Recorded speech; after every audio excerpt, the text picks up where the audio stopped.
Hi. Income tax എന്ന് കേൾക്കുമ്പോൾ തന്നെ പലർക്കും ഒരു ആദിയാണ്, ഒരു കോംപ്ലിക്കേറ്റഡ് ആയിട്ടുള്ള ഒരു സബ്ജക്റ്റ് ആയിട്ടാണ് ഇൻകം ടാക്സിനെ പലരും കാണുന്നത്. എന്നാൽ അത്രയ്ക്കൊന്നും ഇങ്ങനെ കോംപ്ലിക്കേഷൻ ഒന്നും ഇൻകം ടാക്സിലില്ല. അപ്പോൾ നമ്മൾ എന്താണ് ഇൻകം ടാക്സ്, പലർക്കും ചോദിക്കുന്നൊരു ചോദ്യമാണ് എങ്ങനെയൊക്കെ ഇൻകം ടാക്സ് സേവ് ചെയ്യാനായിട്ട് പറ്റും. അപ്പോൾ നമ്മൾ വളരെ ഡീറ്റെയിൽ ആയിട്ട് ഇന്ന് ഡിസ്കസ് ചെയ്യുന്നത് ഇൻകം ടാക്സിനെ കുറിച്ച് from scratch, from the beginning to the end. നമ്മളൊരു സീരീസ് ഓഫ് പോഡ്കാസ്റ്റ് ആണ് ഉദ്ദേശിക്കുന്നത്. ആ സ്ട്രക്ചറിൽ കൂടെ തന്നെ എന്താണ് ഇൻകം ടാക്സ്, എന്തൊക്കെ തരത്തിലാണ് നമുക്ക് ടാക്സ് വരാനായിട്ട് സാധ്യതയുള്ളത്, എങ്ങനെയൊക്കെ നമുക്ക് ടാക്സ് സേവ് ചെയ്യാം, നോട്ടീസ് വരാനുള്ള സാധ്യതകൾ, അങ്ങനെ ഫ്രം എ ടു സെഡ് കാര്യങ്ങളാണ് ഒരു സീരീസ് ഓഫ് പോഡ്കാസ്റ്റിലൂടെ നമ്മൾ ഡിസ്കസ് ചെയ്യാനായിട്ട് ഉദ്ദേശിക്കുന്നത്. അപ്പോൾ അതിൻ്റെ ഒരു സ്റ്റാർട്ടിങ്, തുടക്കമായിട്ടാണ് നമ്മൾ ഇന്നത്തെ ആദ്യത്തെ വീഡിയോ ആണ്. അപ്പോൾ എൻ്റെ കൂടെ ഇന്നുള്ളത് അർജുനാണ്. അർജുൻ CMA ഫൈനലിസ്റ്റാണ്, എൻ്റെ ആർട്ടിക്കിൾ കൂടിയാണ്. അപ്പോൾ നമുക്ക് ഇന്നത്തെ പോഡ്കാസ്റ്റിലേക്ക് കിടക്കാം. നമ്മളെല്ലാവരും ഡെയിലി ലൈഫിൽ കേൾക്കുന്നൊരു പേരാണ് ഇൻകം ടാക്സ് അല്ലെങ്കിൽ ആദായ നികുതി എന്നുള്ളത്. അപ്പോൾ എന്താണ് ഇൻകം ടാക്സ്? നമുക്കൊരു കോമൺ മാനിന് മനസ്സിലാവുന്ന രീതിയിൽ എങ്ങനെ ഇൻകം ടാക്സിനെ ഡിഫൈൻ ചെയ്യാൻ കഴിയും? ഇൻകം ടാക്സ് എന്ന് പറയുന്നത് നമ്മൾ പലരും ആ വാക്കിലുള്ളത് പോലെ തന്നെ, അതായത് നമുക്കൊരു വരുമാനം ഉണ്ടെങ്കിൽ അതിൻ്റെ ടാക്സ് എന്നുള്ളതാണ്. അപ്പം നിങ്ങൾക്ക് വരുമാനം ഒന്നും ഇല്ല എന്നുണ്ടെങ്കിൽ ടാക്സ് ഒന്നും കൊടുക്കണ്ട. കാരണം പല ആളുകളുടെയും ഒരു കൺഫ്യൂഷൻ എന്ന് വെച്ച് കഴിഞ്ഞാൽ ഈ വരുമാനവുമായിട്ട് ബന്ധപ്പെട്ടിട്ടാണ് ഈ ടാക്സ് വരുന്നത്.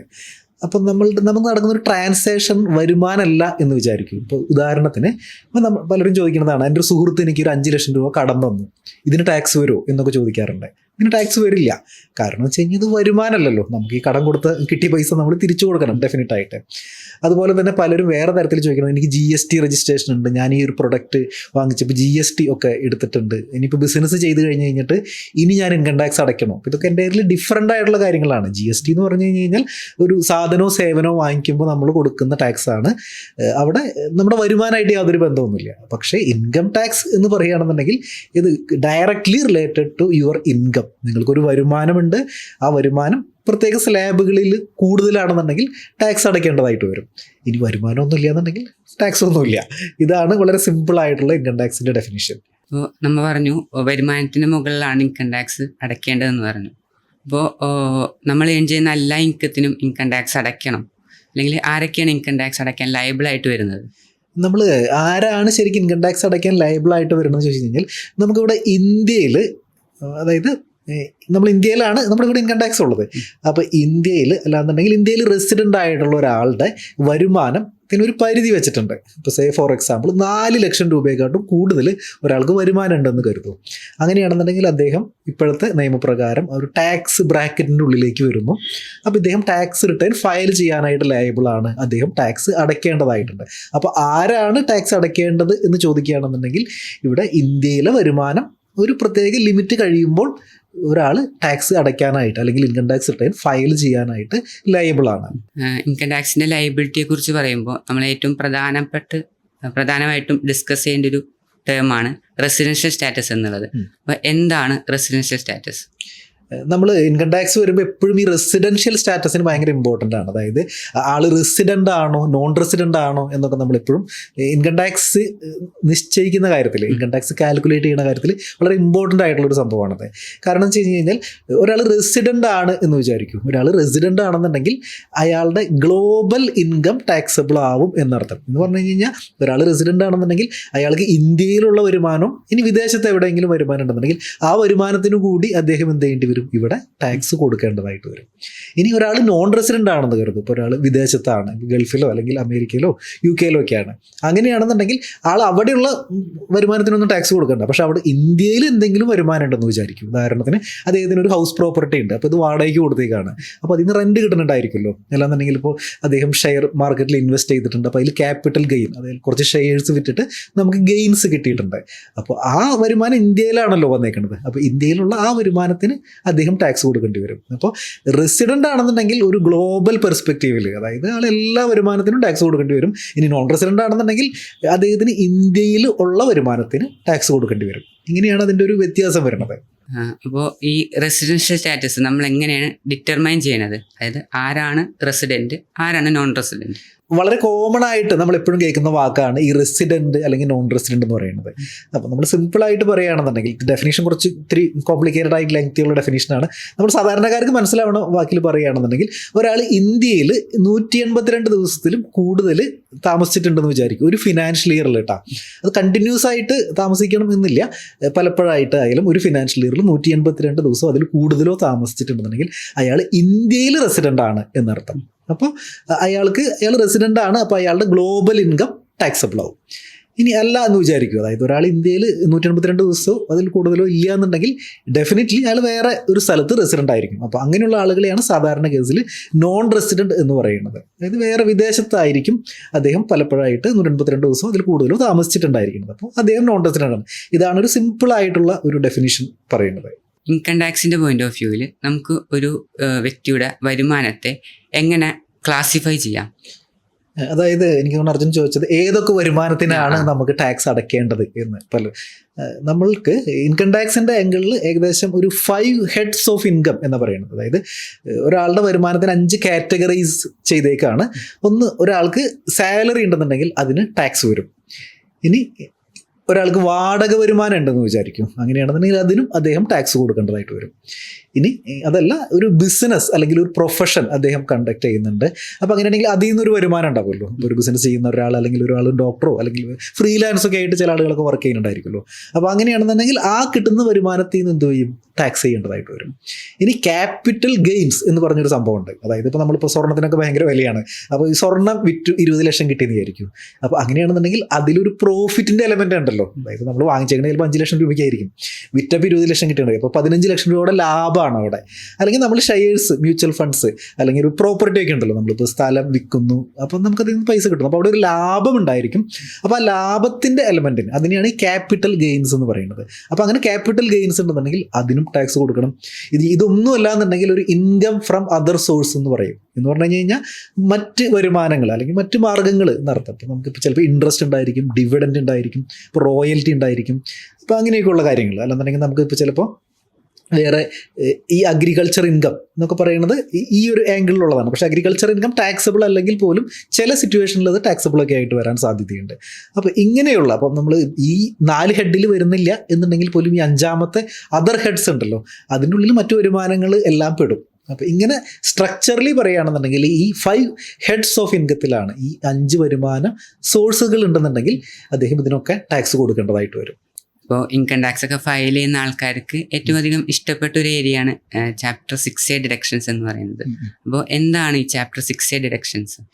ഈ ചാപ്റ്റർ 6A ഡിഡക്ഷൻസ് പറയുകയാണെന്നുണ്ടെങ്കിൽ ഇപ്പോൾ നമ്മൾ നേരത്തെ കുറച്ച് വരുമാനങ്ങളെ പറ്റി പറഞ്ഞല്ലോ. ഇപ്പോൾ അദ്ദേഹത്തിന് ഒരാൾക്ക് സാലറി ഉണ്ട് അല്ലെങ്കിൽ മറ്റു വരുമാനങ്ങളുണ്ട്. അപ്പോൾ ഇത് ഏകദേശം ഒരു 8 ലക്ഷം രൂപയുണ്ട് എന്ന് കരുതും. അപ്പോൾ ഈ 8 ലക്ഷം രൂപയ്ക്കും ചിലപ്പോൾ ടാക്സ് കൊടുക്കേണ്ടതായിട്ട് വരില്ല. അപ്പോൾ ഇദ്ദേഹത്തിന് ചില കിഴിവുകളൊക്കെ നമുക്ക് അവകാശപ്പെടാനായിട്ട് പറ്റും. അപ്പോൾ അദ്ദേഹത്തിൻ്റെ മക്കൾ സ്കൂളിൽ പഠിക്കുകയാണ്, അപ്പോൾ അങ്ങനെയാണെങ്കിൽ അവിടെ സ്കൂൾ ഫീസ് കൊടുക്കുന്നുണ്ടല്ലോ ഡെഫിനറ്റ്ലി. അപ്പോൾ ഈ സ്കൂൾ ഫീസ് എന്ത് ചെയ്യാൻ പറ്റും, കുറയ്ക്കാനായിട്ട് പറ്റും. അല്ലാന്നുണ്ടെങ്കിൽ ഇദ്ദേഹത്തിൻ്റെ ഇൻഷുറൻസ് പോളിസി, അല്ലാന്നുണ്ടെങ്കിൽ മെഡിക്കൽ ഇൻഷുറൻസ്, ഇപ്പം ഇങ്ങനെയൊക്കെയുള്ള ഒരുപാട് ചിലവുകൾ, നമ്മുടെ ഒരു ലൈഫ് നമുക്ക് ജീവിക്കുന്നതിൻ്റെ ഇടയിൽ ഒരുപാട് ചിലവുകളൊക്കെ വരുമല്ലോ. അപ്പോൾ ഇതുപോലെ ചില ചിലവുകൾ നമുക്ക് എന്ത് ചെയ്യാനായിട്ട് പറ്റും, നമുക്ക് കുറയ്ക്കാനായിട്ട് പറ്റും, നമ്മുടെ വരുമാനത്തിൻ്റെ ഉള്ളിൽ നിന്ന് കുറയ്ക്കാനായിട്ട് പറ്റും. ഇപ്പം അല്ലെങ്കിൽ ഒരാൾ ഡിസേബിൾഡ് ആണ്, അപ്പോൾ അങ്ങനെയാണെന്നുണ്ടെങ്കിൽ അതിന് ഒരു 1.25 ലക്ഷം രൂപ വരെയൊക്കെ കുറയ്ക്കാം. അല്ലാന്നുണ്ടെങ്കിൽ അദ്ദേഹത്തിൻ്റെ ഡിപ്പെൻഡൻസിന് ചില അസുഖങ്ങളൊക്കെ ഉണ്ട്, ഇപ്പോൾ ക്യാൻസർ അല്ലാന്നുണ്ടെങ്കിൽ ഇപ്പോൾ കാർഡിയാക് അറസ്റ്റ്, അങ്ങനെ ഒത്തിരി സിവിയർ ആയിട്ടുള്ള അസുഖങ്ങളൊക്കെ ഉണ്ടെന്ന് വിചാരിക്കും. അങ്ങനെയാണെന്നുണ്ടെങ്കിൽ അപ്പോൾ ഡിപ്പെൻഡൻസ് റിലേറ്റഡ് ആയിട്ടുള്ള കുറച്ച് അസുഖങ്ങൾ ഉണ്ടെന്നുണ്ടെങ്കിൽ അത് കുറയ്ക്കാം. അപ്പോൾ ഇതിനെയാണ് ജനറലി ഈ ചാപ്റ്റർ 6A ഡിഡക്ഷൻസ് എന്ന് പറയുന്നത്. അല്ലാന്നുണ്ടെങ്കിൽ ഇപ്പോൾ നമുക്കിപ്പോൾ നമ്മളൊരു ഓർഗനൈസേഷൻ ഡൊണേഷൻ കൊടുക്കുകയാണ്, അല്ലെങ്കിൽ നമ്മളിപ്പോൾ കേരള ഗവൺമെൻറ്റിൻ്റെ ഇപ്പോൾ CMRD, അതായത് നമ്മുടെ ചീഫ് മിനിസ്റ്റേഴ്സിൻ്റെ ഫണ്ടിലേക്ക് നമ്മളൊരു പൈസ കൊടുക്കുകയാണ്, അല്ലെങ്കിൽ പ്രൈം മിനിസ്റ്ററിൻ്റെ ആ ഒരു ഫണ്ടിലേക്ക് നമ്മളൊരു പൈസ കൊടുക്കുകയാണ്. അപ്പോൾ ഇങ്ങനെയൊക്കെ കൊടുക്കുന്ന പൈസ നമുക്ക് എന്ത് ചെയ്യാൻ പറ്റും, കുറയ്ക്കാനായിട്ട് പറ്റും. അപ്പോൾ ഇതിനെയാണ് ബേസിക്കലി എന്ന് പറയുന്നത്. ഇങ്ങനെ കുറയ്ക്കുന്നതിനെയാണ് നമ്മളൊരു ചാപ്റ്റർ 6A ഡിഡക്ഷൻസ് എന്ന് പറയുന്നത്. അപ്പോൾ ഇത് ഈ കുറയ്ക്കുന്നതിന് കുറച്ചൊരു കോംപ്ലിക്കേഷൻസ് ആയിട്ടുള്ള കുറച്ച് പരിപാടികളുണ്ട്. അതായത് ഇപ്പോൾ നമ്മൾ എല്ലാം കുറേ എമൗണ്ട് നമുക്ക് കുറയ്ക്കാൻ പറ്റില്ല. ഇപ്പോൾ 8 ലക്ഷം രൂപ സാലറി ഉള്ള ഒരാൾക്ക് ഒരു 10 ലക്ഷം രൂപ ആൾ ഇതുപോലെ ചിലവാക്കിയെന്ന് വിചാരിക്കും. അപ്പോൾ ഈ 10 ലക്ഷം രൂപ മുഴുവൻ കുറച്ചിട്ട് എനിക്കിനി ടാക്സ് ഇല്ല എന്ന് പറയാനായിട്ട് പറ്റില്ല. അപ്പോൾ ഇതിന് ഓരോന്നിനും എന്ത് വെച്ചിട്ടുണ്ട്, കുറച്ച് ലിമിറ്റുകൾ വെച്ചിട്ടുണ്ട്. ഇപ്പോൾ ഉദാഹരണത്തിന് ഇപ്പോൾ സെക്ഷൻ 80C അല്ലെങ്കിൽ CC D അല്ല, ഇങ്ങനെ ഒരു 2-3 സെക്ഷനിലുള്ള മാക്സിമം ഡിഡക്ഷൻ എന്ന് പറയുന്നത് 1.5 ലക്ഷം രൂപയാണ്. ഇനി അതല്ല സെക്ഷൻ 80D ഡിഡക്ഷൻസിൻ്റെ മാക്സിമം എന്ന് പറയുന്നത് 1,00,000 രൂപയാണ്. അപ്പോൾ ഇങ്ങനെ ഓരോന്നിനും ഓരോ ഇത് വെച്ചിട്ടുണ്ട്. ഇപ്പോൾ 80G നമ്മളിപ്പോൾ ഒരു ഡൊണേഷൻ കൊടുക്കുകയാണെന്ന് വിചാരിക്കും. അതാണെന്നുണ്ടെങ്കിൽ ഇപ്പോൾ ഓൾറെഡി ഇപ്പോൾ ചീഫ് മിനിസ്റ്ററുടെ ഫണ്ട് അല്ലെങ്കിൽ പ്രൈം മിനിസ്റ്ററുടെ ഫണ്ട് അങ്ങനെ ഒരു ഗവൺമെൻറ് റിലേറ്റഡ് ആയിട്ട് കൊടുക്കുകയാണെന്നുണ്ടെങ്കിൽ അവിടെ നമുക്ക് 100% ഡിഡക്ഷൻ എടുക്കാനായിട്ട് പറ്റും. നേരെ മറിച്ച് നമുക്ക് ട്രസ്റ്റുകൾക്കൊക്കെ കൊടുക്കുകയാണെന്നായിരിക്കും. ഇപ്പോൾ നമുക്ക് ഓൾറെഡി 80G രജിസ്ട്രേഷനുള്ള ട്രസ്റ്റുകൾക്കൊക്കെ കൊടുക്കുകയാണെന്നുണ്ടെങ്കിൽ അവിടെ പലപ്പോഴും ഒരു ക്യാപ്പ് ഉണ്ടായിരിക്കും. അതായത് 50% ഒക്കെയാണ് നമുക്ക് എന്ത് ചെയ്യാൻ പറ്റുള്ളൂ, ഡിഡക്റ്റ് ചെയ്യാനായിട്ട് പറ്റുള്ളൂ. അത് മാത്രമല്ല നമ്മുടെ വരുമാനവുമായിട്ട് ബന്ധപ്പെട്ടിട്ടും ഒരു ക്യാപ്പ് ഉണ്ടായിരിക്കും. അപ്പോൾ ഈ ചാപ്റ്റർ 6A ഡിഡക്ഷൻസ് എന്ന് പറയുന്നത് നമുക്ക് നമ്മുടെ വരുമാനത്തിൽ നിന്ന് നമുക്ക് എന്ത് ചെയ്യാൻ പറ്റും, നമുക്ക് ഒരുപാട് കാര്യങ്ങൾ കുറയ്ക്കാനായിട്ട് പറ്റും. പക്ഷേ അവിടെ എപ്പോഴും എന്തുണ്ടായിരിക്കും, ഒരു ക്യാപ്പ് വെച്ചിട്ടുണ്ടായിരിക്കും അവിടെ, അല്ലെങ്കിൽ അവിടെ ഒരു ലിമിറ്റിംഗ് ഫാക്ടർ വെച്ചിട്ടുണ്ടായിരിക്കും. ചില സെക്ഷനുകളിലൊന്നും ലിമിറ്റിംഗ് ഫാക്ടർ ഇല്ല. ഇപ്പോൾ നമുക്കിപ്പോൾ ഒരു എഡ്യൂക്കേഷൻ ലോണിൻ്റെ ഇൻട്രസ്റ്റ് ആണെന്ന് വിചാരിക്കും. അപ്പോൾ അവിടെ അങ്ങനെ ലിമിറ്റിംഗ് ഒന്നുമില്ല. അവിടെ നമുക്ക് എത്ര രൂപ വേണമെന്നുണ്ടെങ്കിൽ എന്ത് ചെയ്യാൻ പറ്റും, നിങ്ങളുടെ ഇൻട്രസ്റ്റ് എത്രയാണോ എഡ്യൂക്കേഷൻ ലോണിന് എടുത്തേക്കുന്ന കംപ്ലീറ്റ് എമൗണ്ട്, 5 ലക്ഷം ആണെങ്കിൽ 5 ലക്ഷം കുറയ്ക്കാം, 10 ലക്ഷം ആണെങ്കിൽ 10 ലക്ഷം കുറയ്ക്കാം. അപ്പോൾ ചില സെക്ഷനുകളിൽ അങ്ങനെ ഒരു ലിമിറ്റിംഗ് ഫാക്ടറുകളില്ല. പക്ഷേ ചില സെക്ഷനുകളിൽ എന്തുണ്ട്, ലിമിറ്റിംഗ് ഫാക്ടർ ഉണ്ട്. ചാപ്റ്റർ 6A ഡിഡക്ഷനുമായിട്ട് ബന്ധപ്പെട്ട അല്ല എന്നുണ്ടെങ്കിൽ പോലും നമ്മുടെ വളരെ പോപ്പുലർ ആയിട്ടുള്ള ഒരു ഡിഡക്ഷനാണ് ഈ ഹൗസിംഗ് ലോണിൻ്റെ ഇൻട്രസ്റ്റ് ഉണ്ടല്ലോ. അപ്പോൾ സെക്ഷൻ 24 വരുന്നത്. അതെ, അപ്പോൾ ഈ ഹൗസിംഗ് ലോണിൻ്റെ ഇൻട്രസ്റ്റിനും അവിടെ എന്ത് വെച്ചിട്ടുണ്ട്, ഒരു ക്യാപ്പ് വെച്ചിട്ടുണ്ട്. അതായത് 2 lakhs rupees വരെയാണ് നമുക്ക് എന്ത് ചെയ്യാൻ പറ്റുള്ളൂ, നമ്മുടെ ഒരു സെൽഫ് ഒക്യുപ്പൈഡ് ആയിട്ടുള്ള ഒരു പ്രോപ്പർട്ടി ആണെന്നുണ്ടെങ്കിൽ നമുക്ക് എന്ത് ചെയ്യാൻ പറ്റുള്ളൂ, നമുക്ക് കുറയ്ക്കാനായിട്ട് പറ്റുള്ളൂ. അപ്പോൾ ഇങ്ങനെ chapter 6A plus other deductions, ഇപ്പോൾ നമുക്ക് HRA എന്നൊക്കെ പറയുന്ന വേറെ ഒരുപാട് ഡിഡക്ഷൻസ് ഉണ്ട് നമുക്ക്. അതായത് ഇപ്പോൾ ഒരു സാലറീഡ് ആയിട്ടുള്ള ആളോ അല്ലാന്നുണ്ടെങ്കിൽ സാലറീഡ് അല്ലാത്ത ആളുകൾക്കും അവെയിൽ ചെയ്യാൻ പറ്റുന്ന ഒരുപാട് ഡിഡക്ഷൻസ് ഉണ്ട്. അപ്പോൾ ഈ ഡിഡക്ഷൻസ് ഒക്കെ പക്ഷേ ചിലത് ക്യാപ്പ് ചെയ്തിട്ടുണ്ട്, ചിലത് ക്യാപ്പ് ചെയ്തിട്ടില്ല. ഇങ്ങനെയാണ് ഈ ഒരു കാര്യങ്ങൾ പോകുന്നത്. നമുക്ക് അതിൽ വേറെ വളരെ ഇൻട്രസ്റ്റിംഗ് ആയിട്ടുള്ളൊരു കാര്യം എന്ന് പറയുന്നത് ഇങ്ങനെയൊക്കെയുള്ള ഒരുപാട് ഡിഡക്ഷൻസ് മുൻപ് ഉണ്ടായിരുന്നു. അതായത് ഏകദേശം എനിക്ക് തോന്നുന്നു 2020 ഈ ന്യൂ ടാക്സ് റെജീം കൊണ്ടുവന്നല്ലോ. അപ്പോൾ ഈ ന്യൂ ടാക്സ് റെജീം കൊണ്ടുവരുന്നതിന് മുമ്പ് വർഷങ്ങളായിട്ട് ആളുകളുടെ ഇൻകം ടാക്സ് റിട്ടേൺ ഫയൽ ചെയ്യുമ്പോൾ അല്ലാന്നുണ്ടെങ്കിൽ സാലറീഡ് ആയിട്ടുള്ള ആളുകളുടെയൊക്കെ വളരെ ഫേവറേറ്റ് ആയിട്ടുള്ള ഒരു ടോപ്പിക്കായിരുന്നു ഈ ഡിഡക്ഷൻസ് എന്ന് പറയുന്നത്. അതായത് നമ്മളൊരാൾ ഒരു ഇൻഷുറൻസ് എടുക്കുകയാണെന്നുണ്ടെങ്കിൽ ഇതിന് 80C ഡിഡക്ഷൻ ഉണ്ടോ അല്ലെങ്കിൽ 80D കിട്ടുമോ എന്നൊക്കെ ചോദിച്ചിട്ടാണ് ആളുകൾ എന്ത് ചെയ്യണത്, ഈ ഇൻവെസ്റ്റ്മെൻറ്റുകൾ നടത്തുന്നത്. അല്ലാന്നുണ്ടെങ്കിൽ ഇപ്പോൾ ELSS, ഇപ്പോൾ ഇക്വിറ്റി ലിങ്ക്ഡ് സേവിങ് സ്കീമുകളൊക്കെ ഉണ്ടല്ലോ. അപ്പോൾ അതൊക്കെ എടുക്കുന്നത് 1.5 ലക്ഷം രൂപ വരെ 80Cയിലുള്ളതാണ്. അപ്പോൾ പലരും എന്താ ചെയ്തേക്കണമെന്ന് കഴിഞ്ഞാൽ ഈ ഒരു ആംഗിളിൽ, അതായത് നമുക്കൊരു ഇൻവെസ്റ്റ്മെൻറ്റ് നടത്തുകയാണെന്നുണ്ടെങ്കിൽ ആദ്യം തന്നെ ആലോചിക്കുക ഇൻകം ടാക്സിൽ എന്തെങ്കിലും ഡിഡക്ഷൻ കിട്ടുമോ എന്നുള്ളൊരു ആംഗിളിലാണ് പലരും ആലോചിക്കാറുള്ളത്. അപ്പോൾ അതുകൊണ്ട് തന്നെ മുമ്പ് ഇൻകം ടാക്സ് റിട്ടേൺ ഫയൽ ചെയ്യുന്ന ആളുകൾക്കായാലും അല്ലെങ്കിൽ ഈ ഇൻകം ടാക്സ് റിട്ടേൺ മീൻസ് എംപ്ലോയീസിനെ സംബന്ധിച്ചിടത്തോളം, അതായത് ലയബിൾ ആയിട്ടുള്ള ആളുകൾക്കായാലും, ഞാൻ റിട്ടേൺ ഫയൽ ചെയ്യുന്ന ആളുകൾ ഉദ്ദേശിച്ചത് ടാക്സ് പ്രാക്ടീഷണേഴ്സിൻ്റെ ഉള്ള ആംഗിളിൽ. അപ്പോൾ ടാക്സ് പ്രാക്ടീഷണേഴ്സിനെ സംബന്ധിച്ചിടത്തോളം ആയാലും ഈ ടാക്സ് പേയിങ് കമ്മ്യൂണിറ്റീനെ സംബന്ധിച്ചിടത്തോളം ആയാലും ഈ ഡിഡക്ഷൻസ് ഭയങ്കര ഒരു അട്രാക്റ്റീവ് ആയിട്ടുള്ള ഒരു സംഭവമായിരുന്നു. ഇതിൽ എന്തെങ്കിലും ചേഞ്ച് വരികയാണെന്നുണ്ടെങ്കിൽ മിക്കവാറും നമ്മുടെ പേപ്പറിൻ്റെയൊക്കെ ഫ്രണ്ട് പേജിൽ തന്നെ വരും 80C ഇത്ര രൂപ കൂട്ടി, അല്ലെങ്കിൽ ഇപ്പോൾ ബഡ്ജറ്റൊക്കെ പലരും ഫോക്കസ് ചെയ്യുന്നത് തന്നെ ഇങ്ങനത്തെ കാര്യങ്ങൾക്ക് വയ്ക്കുക, 80C കൂട്ടിയോ അല്ലെങ്കിൽ ഇൻട്രസ്റ്റ്, ഹോം ലോണിൻ്റെ ഇൻട്രസ്റ്റ് കൂട്ടിയോ, ഇങ്ങനെയുള്ള കാര്യങ്ങളിലാണ് ഭയങ്കരമായിട്ട് എപ്പോഴും ആളുകൾ ഫോക്കസ് ചെയ്യാറുള്ളത്. പക്ഷേ ആ ഒരു കാലഘട്ടം തന്നെ കഴിഞ്ഞു എന്ന് പറയാൻ വേണമെന്നുണ്ടെങ്കിൽ, കാരണം ന്യൂ ടാക്സ് റെജീം, നമ്മുടെ ഒരു വെർഷൻ 2 എന്നൊക്കെ പറയുമല്ലോ ഇൻകം ടാക്സിൻ്റെ വേറൊരു ലെവല് 2020 ശേഷം വന്നപ്പോൾ കംപ്ലീറ്റ് സെനാരിയോ മാറി എന്നുള്ളത്. നമ്മൾ ന്യൂ ടാക്സ് റെജീമിനെ പറ്റി നമുക്ക് ഡീറ്റെയിൽ ആയിട്ട് പിന്നെ സംസാരിക്കാം. ഞാനൊന്നൊരു ഈ ചാപ്റ്റർ 6A ഡിഡക്ഷനെ പറ്റി പറഞ്ഞപ്പോൾ ഞാൻ അതിന് വലിയ പ്രസക്തി ഇല്ലാതായിക്കൊണ്ടിരിക്കുകയാണ് എന്ന് സൂചിപ്പിച്ചതാണ്. ഇപ്പോൾ 2020 ശേഷം വളരെ പോപ്പുലറായിട്ട് കേൾക്കുന്ന 2 ടേംസാണ് ഓൾഡ് ടാക്സ് റെജീം എന്നും ന്യൂ ടാക്സ് റെജീം എന്നും. ഇൻകം ടാക്സ് ആക്ടിനെ തന്നെ 2ആയിട്ട് ഡിവൈഡ് ചെയ്ത പോലത്തെ കൊണ്ടുവന്നൊരു കൺസെപ്റ്റ് ആയിരുന്നു. അപ്പോൾ എന്താണ് ഓൾഡ് ടാക്സ് റെജീം, എന്താണ് new tax regime? Old tax regime എന്ന് പറഞ്ഞു കഴിഞ്ഞാൽ നമ്മൾ മുൻപ് ഉണ്ടായിരുന്ന ഒരു ടാക്സ് റെജീം. ഈ ഓൾഡ് ടാക്സ് റെജീം വരുന്നത് ന്യൂ ടാക്സ് റെജീം വന്നപ്പോഴാണ് ഇങ്ങനെ ഒരു ഓൾഡ് ടാക്സ് റെജീം ഉണ്ട് എന്ന് പറഞ്ഞത്. ഇപ്പോൾ മറ്റേ ഈ 2ാം പാനിപ്പത്ത് യുദ്ധം എന്ന് പറയുന്നത് ഒരു യുദ്ധം ഓൾറെഡി കഴിഞ്ഞ കാരണമാണല്ലോ 2ാമത്തെ വന്നത്. അതേപോലെ ഈ ന്യൂ ടാക്സ് റെജീം വന്നപ്പോഴാണ് ഈ ഓൾഡ് ടാക്സ് റെജീം എന്ന് പറഞ്ഞു തുടങ്ങിയത് നമ്മൾ. അതിന് മുമ്പ് അങ്ങനെ ഒരു ടാക്സ് റെജീമേ ഇല്ല, ഒറ്റ ടാക്സ് റെജീമേ ഉള്ളൂ. അപ്പോൾ ഓൾഡ് ടാക്സ് റെജീം എന്ന് പറഞ്ഞു കഴിഞ്ഞാൽ ഇപ്പോൾ നമ്മളിപ്പോൾ മനസ്സിലാക്കുന്ന സംഭവം എന്ന് പറയുന്നത് സാധാരണ കേസിൽ എന്ന് പറഞ്ഞു കഴിഞ്ഞാൽ മുൻപ് ഉണ്ടായിരുന്ന ഒരു സിസ്റ്റത്തിൽ ഞാൻ നേരത്തെ പറഞ്ഞല്ലോ, അതായത് നമുക്കൊരു സാലറി ഉണ്ട് അല്ലെങ്കിൽ ഒരു വരുമാനമുണ്ട്. അപ്പോൾ ഈ വരുമാനത്തിൽ നിന്ന് എന്തുണ്ട്, ഒരുപാട് കാര്യങ്ങൾ നമുക്ക് കുറയ്ക്കാനായിട്ട് പറ്റും. അപ്പോൾ ഈ ഒരു ആ ട്രഡീഷണൽ മെത്തേഡ് ഉണ്ടല്ലോ, ഇതാണ് ഓൾഡ് ടാക്സ് റെജീം എന്ന് പറയുന്നത്. ന്യൂ ടാക്സ് റെജീം എന്ന് പറഞ്ഞാൽ അങ്ങനെ പ്രത്യേകിച്ച് കുറവുകളും കിഴിക്കലുകളും ഒന്നുമില്ല. എത്രയാണോ വരുമാനം അതും എന്ത് ചെയ്യുന്നു, അതും ഒരു ടാക്സ് അടയ്ക്കുന്നു. പക്ഷേ ഒരു അഡ്വാൻറ്റേജ് എന്ന് പറയുന്നത് ഈ ന്യൂ ടാക്സ് റെജീമിൽ ടാക്സ് റേറ്റുകൾ കുറവാണ്. അപ്പുറത്തെന്ന് പറഞ്ഞു കഴിഞ്ഞാൽ 5 ലക്ഷം രൂപ വരെ 5%, 5-നും 10-നും ഇടയിൽ 20%, 10 ലക്ഷം കടന്ന 30%.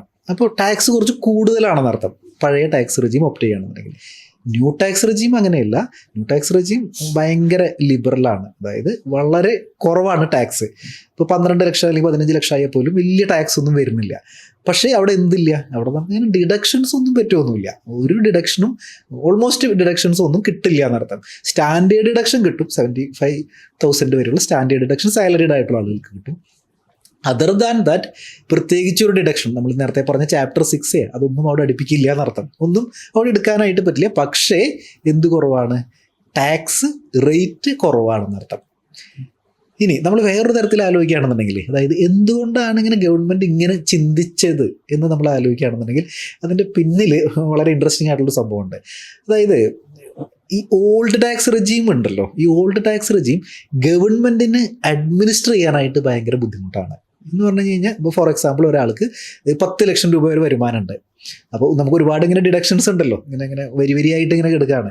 ചാപ്റ്റർ 6 ഡിഡക്ഷൻസ്, അല്ലെങ്കിൽ ഹൗസിംഗ് ലോണിൻ്റെ ഇൻട്രസ്റ്റ്, അല്ലെങ്കിൽ ഇപ്പോൾ മെഡിക്കൽ ഇൻഷുറൻസ്, നമ്മുടെ ഇൻഷുറൻസ് പോളിസിയുടെ ഇതുകൾ, ഇപ്പോൾ ഡിപ്പെൻഡൻ്റ് ആയിട്ടുള്ള ഒരാൾക്ക് അസുഖമുണ്ട്, അല്ലെങ്കിൽ അവനവന് സ്വയം അസുഖമുണ്ട്, ഈ ഡിസബിലിറ്റി ഉണ്ട്.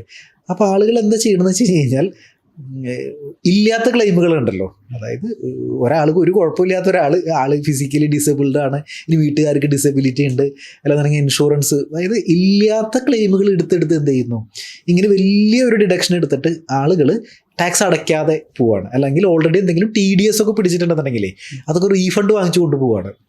അപ്പോൾ ഗവൺമെൻറ്റിന് ഇത് അഡ്മിനിസ്റ്റർ ചെയ്യാനായിട്ട് ഭയങ്കര ബുദ്ധിമുട്ടായി സത്യം പറഞ്ഞു കഴിഞ്ഞാൽ. അതായത് ഇതിൽ ഏതാണ് കറക്റ്റ്, ഏതാണ് കള്ളന്മാരെന്നൊന്നും പറയാനായിട്ട് പറ്റുന്നില്ല. കാരണം ഇതിൻ്റെ അടുത്ത് നമ്മളിപ്പോൾ എംപ്ലോയറുടെ അടുത്ത് ചിലപ്പോൾ കുറച്ച് ഡിഡക്ഷൻസിൻ്റെ ഡീറ്റെയിൽസുകളൊക്കെ കൊടുക്കും. എംപ്ലോയറുടെ അടുത്ത് കൊടുക്കണമെന്ന് പറഞ്ഞു കഴിഞ്ഞാൽ ഇങ്ങനെയൊക്കെയാണ് ഡിഡക്ഷൻസ് എന്ന് പറഞ്ഞു കൊടുക്കും. പക്ഷേ ഇവർ റിട്ടേൺ ഫയൽ ചെയ്യാൻ നേരത്ത് ഇല്ലാത്ത ഒരുപാട് ഡിഡക്ഷൻസ് ഒക്കെ എടുത്തിട്ട് റിട്ടേൺ ഫയൽ ചെയ്യും. അപ്പോൾ ഇങ്ങനെ വരുമ്പോൾ ഇതൊരു കോംപ്ലിക്കേഷൻ ഉണ്ടാക്കിയെന്ന് അർത്ഥം. അതായത് ഇതെന്താ യാഥാർത്ഥ്യം, അല്ലെങ്കിൽ ഇതൊരു അഡ്മിനിസ്ട്രേറ്റീവ് ലെവലിൽ ഭയങ്കര ഒരു ഇൻകൺവീനിയൻസ് അല്ലെന്നുണ്ടെങ്കിൽ ഒരു ബർഡൻ ക്രിയേറ്റ് ചെയ്തു. അപ്പോഴാണ് ഗവൺമെൻറ് എന്ത് കൊണ്ടുവരുന്നത്, ഈ ന്യൂ ടാക്സ് റെജീം എന്ന് പറഞ്ഞ സംഭവം കൊണ്ടുവരുന്നത്. അപ്പോൾ അത് വളരെ ഇൻട്രസ്റ്റിംഗ് ആണ്, വളരെ സിമ്പിളാണ് സംഭവം. അതായത് അവിടെ ഡിഡക്ഷൻസ് ഒന്നുമില്ല. നിങ്ങൾക്ക് 15 ലക്ഷം രൂപ വരുമാനമുണ്ട്, പ്രത്യേകിച്ച് കുറയ്ക്കുകയൊന്നും വേണ്ട, ഒന്നും കുറയ്ക്കാനില്ല. പകരം നിങ്ങൾക്ക് വളരെ ടാക്സ് റേറ്റ് വളരെ കുറവാണ്, അതായത് ചെറിയൊരു ടാക്സ് റേറ്റേ വരുന്നുള്ളൂ. അപ്പോൾ അതിന് ടാക്സ് അടയ്ക്കുക. അപ്പോൾ അവിടെ ഒരു ക്രോസ് വെരിഫിക്കേഷൻ്റെ കാര്യമില്ല എന്നർത്ഥം. ന്യൂ ടാക്സ് റെജീമിലൊന്നും കുറയ്ക്കുന്നില്ലല്ലോ, പിന്നെ എന്തിനാണ് ക്രോസ് വെരിഫൈ ചെയ്യുന്നത്? അപ്പോൾ ഇത് ഗവൺമെൻറ്റിനെ വളരെ ഈസിയാക്കി, ഒരു അഡ്മിനിസ്ട്രേറ്റീവ് ലെവലിൽ വളരെ ഈസിയാക്കി നടത്താം. മാത്രമല്ല വളരെ അട്രാക്റ്റീവാണ് ന്യൂ ടാക്സ് റെജീം എന്ന് പറയുന്നത്. അതായത് ഇപ്പോൾ ഈ കഴിഞ്ഞ ബഡ്ജറ്റിൽ 2025 ബഡ്ജറ്റ് പറയുകയാണെന്നുണ്ടെങ്കിൽ അതിൽ 24 ലക്ഷം കഴിയുമ്പോഴാണ് എന്ത് വരുന്നത്, 30% ടാക്സ് റേറ്റ് വരുന്നത്. അതല്ല ഓൾഡ് ടാക്സ് റെജീമാണെന്നുണ്ടെങ്കിൽ 10 ലക്ഷം കഴിഞ്ഞാൽ തന്നെ 30%. അപ്പോൾ ഓൾമോസ്റ്റ് എനിക്ക് തോന്നുന്നു ഇപ്പോൾ ഈ ലാസ്റ്റ് ഇയറൊക്കെ റിട്ടേൺ ഫയൽ ചെയ്തൊക്കെ സമയത്ത് ഒരു 90% ആളുകളൊക്കെ എന്താണ് ന്യൂ ടാക്സ് റെജീം ഓപ്റ്റ് ചെയ്തിട്ടുണ്ടായിരുന്നു. ഇനിയിപ്പോൾ ഇനി വരുന്ന വർഷങ്ങളിലൊക്കെ ചിലപ്പോൾ ഒരു 99% ആളുകളും ന്യൂ ടാക്സ് റെജീം ആയിരിക്കും ഓപ്റ്റ് ചെയ്യാനായിട്ട് സാധ്യതയുള്ളത്. അപ്പോൾ ഈ ഓൾഡ് ടാക്സ് റെജീമിലുള്ള ഇങ്ങനെ ഒരുപാട് സെക്ഷനുകളൊക്കെ ഉണ്ടല്ലോ, ഇപ്പോൾ ഈ ചാപ്റ്റർ 6 ഇങ്ങനെയുള്ള സംഭവങ്ങളൊക്കെ നിങ്ങളെപ്പോലുള്ള CMA അല്ലെങ്കിൽ CA ചെയ്യുന്ന കുട്ടികൾക്ക് ഒരു ബ്രെയിൻ എക്സർസൈസിന് വേണ്ടി മാത്രമാണ് ഈ സെക്ഷനുകളൊക്കെ ചിലപ്പോൾ അവശേഷിക്കാൻ സാധ്യതയുള്ളത്. കാരണം അതൊന്നും ആരും പ്രാക്ടിക്കലി അവെയിൽ ചെയ്യാനുള്ള സാധ്യതകൾ കുറവാണ്. എനിക്ക് തോന്നുന്നു അങ്ങനെ കുറേ നാൾ പോവുകയാണെന്ന് വിചാരിക്കും, ഒരു 4-5 കൊല്ലമൊക്കെ പോവുകയാണെന്നുണ്ടെങ്കിൽ ചിലപ്പോൾ ആ സെക്ഷനുകളൊക്കെ പതുക്കെ തന്നെ എടുത്ത് കളയാനും സാധ്യതയുണ്ട്. ഇതാണ് അതിൻ്റെ ഒരു കാരണം, ന്യൂ ടാക്സ് റെജീം കൊണ്ടുവരാനായിട്ടുള്ള ഒരു കാരണം. പിന്നെ മറ്റൊരു സംഭവം എന്ന് പറയുന്നത് ഞാൻ നേരത്തെ പറഞ്ഞതുമായിട്ട് ബന്ധപ്പെട്ടിട്ടുള്ളൊരു മാറ്റർ എന്ന് പറഞ്ഞു കഴിഞ്ഞാൽ, ഇപ്പോൾ എനിക്ക് തോന്നുന്നൊരു ഏകദേശം ഒരു 5-6 മാസം മുമ്പ് ഒരുപാട് accountants including chartered accountants tax പ്രാക്ടീഷണേഴ്സിൻ്റെയൊക്കെ ഓഫീസുകളിൽ റെയ്ഡ് നടന്നിട്ടുണ്ടായിരുന്നു. അപ്പോൾ എന്താ സംഭവം എന്ന് പറഞ്ഞു കഴിഞ്ഞാൽ, ഇപ്പോൾ നേരത്തെ പറഞ്ഞ പോലെ ഫേക്ക് ക്ലെയിമുകളുണ്ടല്ലോ. അതായത് ഇപ്പോൾ ഒരാൾക്ക് 1 ലക്ഷം രൂപ TDS പിടിച്ചിട്ടുണ്ട്, എംപ്ലോയർ TDS പിടിച്ചിട്ടുണ്ട്.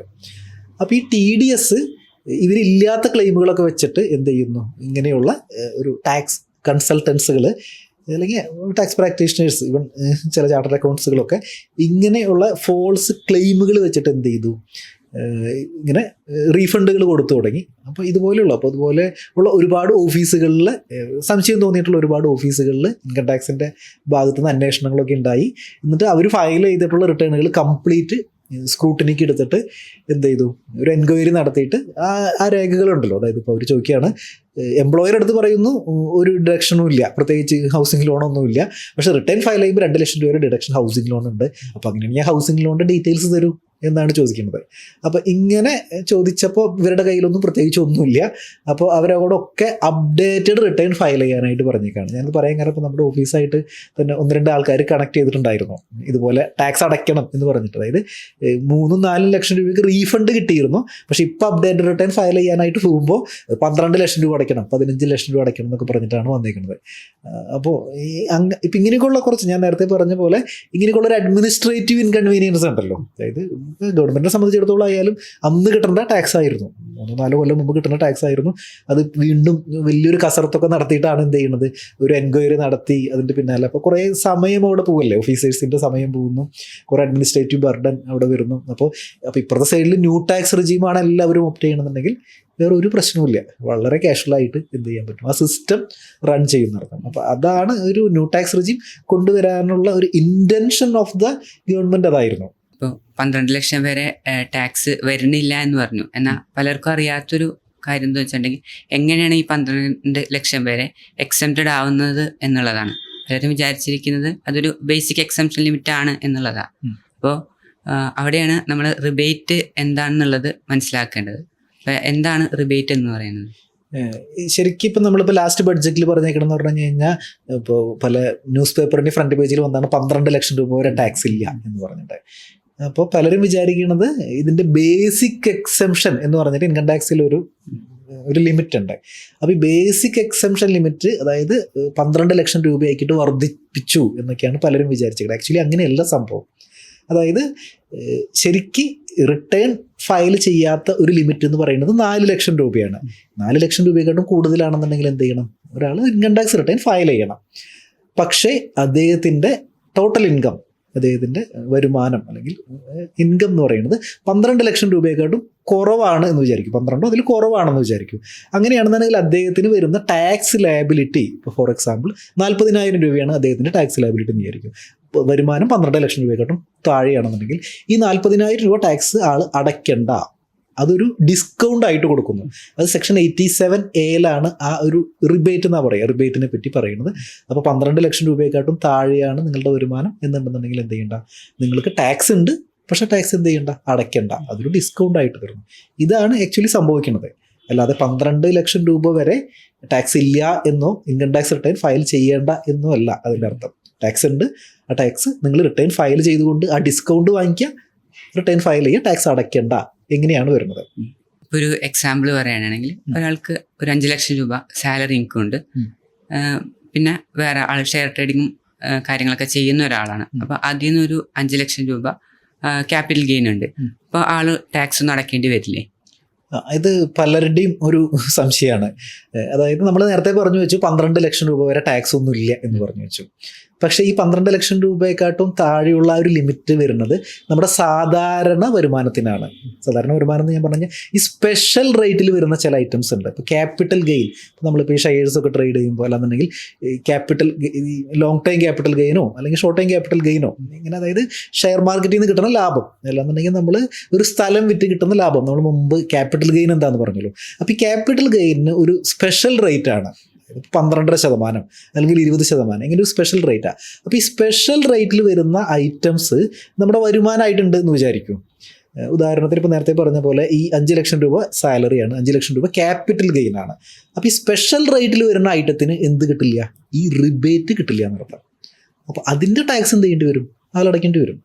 പക്ഷേ ഇപ്പോൾ ഈ 5 ലക്ഷം രൂപയുണ്ട്, അപ്പോൾ അതിന് ക്യാപിറ്റൽ ഗെയിൻ്റെ റേറ്റ് 12 ആണെന്നുണ്ടെങ്കിൽ 12.5, അല്ലെങ്കിൽ 20% ആണെന്ന് 20%. അപ്പോൾ അതിൻ്റെ ടാക്സ് വരുന്നത് എന്ത് ചെയ്യേണ്ടി വരും, ആൾ റിട്ടേൺ ഫയൽ ചെയ്യുമ്പോൾ അടയ്ക്കേണ്ടി വരും. 12 ലക്ഷത്തിന് താഴെയാണ് എന്ന് വിചാരിച്ചിട്ട് അത് അടയ്ക്കാതിരിക്കേണ്ടിയൊന്നും വരില്ല, അത് കൃത്യമായിട്ട് അടച്ചിട്ട് തന്നെ ഫയൽ ചെയ്യേണ്ടതായിട്ട് വരും. അതുപോലെ തന്നെ ഈ നോൺ റെസിഡൻറ്റിന് നമുക്ക് ഈ റിബേറ്റ് ആപ്ലിക്കബിൾ ആണോ? അതും വളരെ ഇമ്പോർട്ടൻ്റ് ആയിട്ടുള്ള ചോദ്യമാണ്. അതായത് ഈ 12 ലക്ഷം എന്ന് പറയുന്ന ഈ സംഭവം ഉണ്ടല്ലോ, ആ ഒരു ലിമിറ്റ് ആക്ച്വലി അതുള്ളത് റെസിഡൻസിന് മാത്രമാണ്. നോൺ റെസിഡൻ്റ് ആയിട്ടുള്ള ആളുകൾക്ക് ഈ 12 ലക്ഷം എന്നുള്ള പരിപാടിയൊന്നും നടക്കുകയൊന്നുമില്ല. അവിടെ എന്ന് പറയുന്നത് 4 ലക്ഷമാണ് അതിൻ്റെ എക്സംഷൻ ലിമിറ്റ് വരുന്നത്. അപ്പോൾ 4 ലക്ഷം കഴിഞ്ഞ് കഴിഞ്ഞാൽ, വരുമാനം 4 ലക്ഷം കഴിഞ്ഞ് കഴിഞ്ഞാൽ എന്ത് ചെയ്യണം? NRIs income tax return file ചെയ്യണം. അതിൻ്റെ ടാക്സ് എത്രയെന്ന് വെച്ച് കഴിഞ്ഞാൽ അടയ്ക്കേണ്ടതായിട്ട് വരും.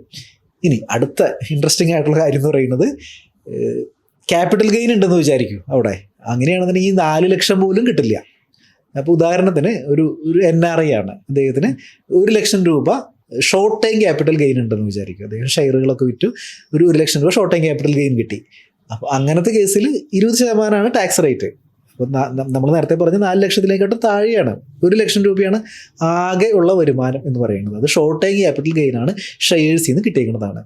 അപ്പോൾ ആ 20%, അപ്പോൾ 20,000 രൂപ അദ്ദേഹം അവിടെ റിട്ടേൺ ഫയൽ ചെയ്തിട്ട് ടാക്സ് അടയ്ക്കേണ്ടതായിട്ടുണ്ട്. അപ്പോൾ NRIസിൻ്റെ കേസിൽ ഈ 87 റിബേറ്റ് ഒന്നും, അതായത് ഈ 12 ലക്ഷം എന്ന് പറയുന്ന ലിമിറ്റൊന്നും നടപ്പിലാവില്ല. അദ്ദേഹം 4 ലക്ഷം കഴിഞ്ഞ് കഴിഞ്ഞാൽ റിട്ടേൺ ഫയൽ ചെയ്യണം, സാധാരണ വരുമാനങ്ങളാണെന്നുണ്ടെങ്കിൽ. അതായത് ഇപ്പോൾ അദ്ദേഹത്തിന് ഇപ്പോൾ NRO അക്കൗണ്ടിൽ ഒരു ഇത് കിട്ടുന്നുണ്ട്, NRO അക്കൗണ്ടിൽ ഇൻട്രസ്റ്റ് കിട്ടുന്നുണ്ട്, അല്ലെങ്കിൽ ഇപ്പോൾ ഇവിടെ വാടക വരുമാനം ഉണ്ട്, ഇങ്ങനെയുള്ള കാര്യങ്ങളാണെന്ന് വിചാരിക്കും. ഇങ്ങനെയൊക്കെയുള്ള കാര്യങ്ങൾ, അങ്ങനെയുള്ള വരുമാനമാണെന്നുണ്ടെങ്കിൽ എന്താണ്, അല്ലെങ്കിൽ ഇപ്പോൾ ഇവിടെ ഒരു ബിസിനസ് ഇൻകം ഉണ്ടെന്ന് തന്നെ വിചാരിക്കും. അപ്പോൾ അങ്ങനെയുള്ള വരുമാനമാണെന്നുണ്ടെങ്കിൽ ഈ 4 ലക്ഷം കഴിഞ്ഞു എന്ന് വിചാരിക്കും. അതായത് ഇപ്പോൾ അദ്ദേഹത്തിൻ്റെ വരുമാനം 5 ലക്ഷം ആണെന്നുണ്ടെങ്കിൽ ഈ 4 ലക്ഷം കഴിഞ്ഞപ്പോൾ ബാക്കിയുള്ള 1 ലക്ഷത്തിന് സ്ലാബ് റേറ്റിൽ ടാക്സ് വരും. അതല്ല, ക്യാപിറ്റൽ ഗെയിനുകളുണ്ട് അല്ലെങ്കിൽ സ്പെഷ്യൽ റേറ്റിൽ വരുന്ന ഐറ്റംസ് ഉണ്ട് എന്ന് വിചാരിക്കും. അങ്ങനെയാണെന്നുണ്ടെങ്കിൽ അതിന് ഫ്രം ദ സ്റ്റാർട്ടിങ് തൊട്ട് എന്ത് ചെയ്യേണ്ടി വരും? ടാക്സ് അടയ്ക്കേണ്ടി വരും. അവിടെ പ്രത്യേകിച്ച് കിഴിവൊന്നും കിട്ടില്ല. എല്ലാ വരുമാനത്തിനും ഒരേ രീതിയിലാണോ നമ്മൾ ടാക്സ് ചെയ്യുന്നത്? ഈ സ്ലാബ് റേറ്റിന് പുറമെ നമ്മൾ സ്പെഷ്യൽ റേറ്റിൽ ടാക്സ് അടയ്ക്കേണ്ട ഇൻകംസ് ഏതൊക്കെയാണ്? നമ്മുടെ എല്ലാ വരുമാനവും ഒരേപോലെയല്ല ടാക്സ് വരുന്നത്.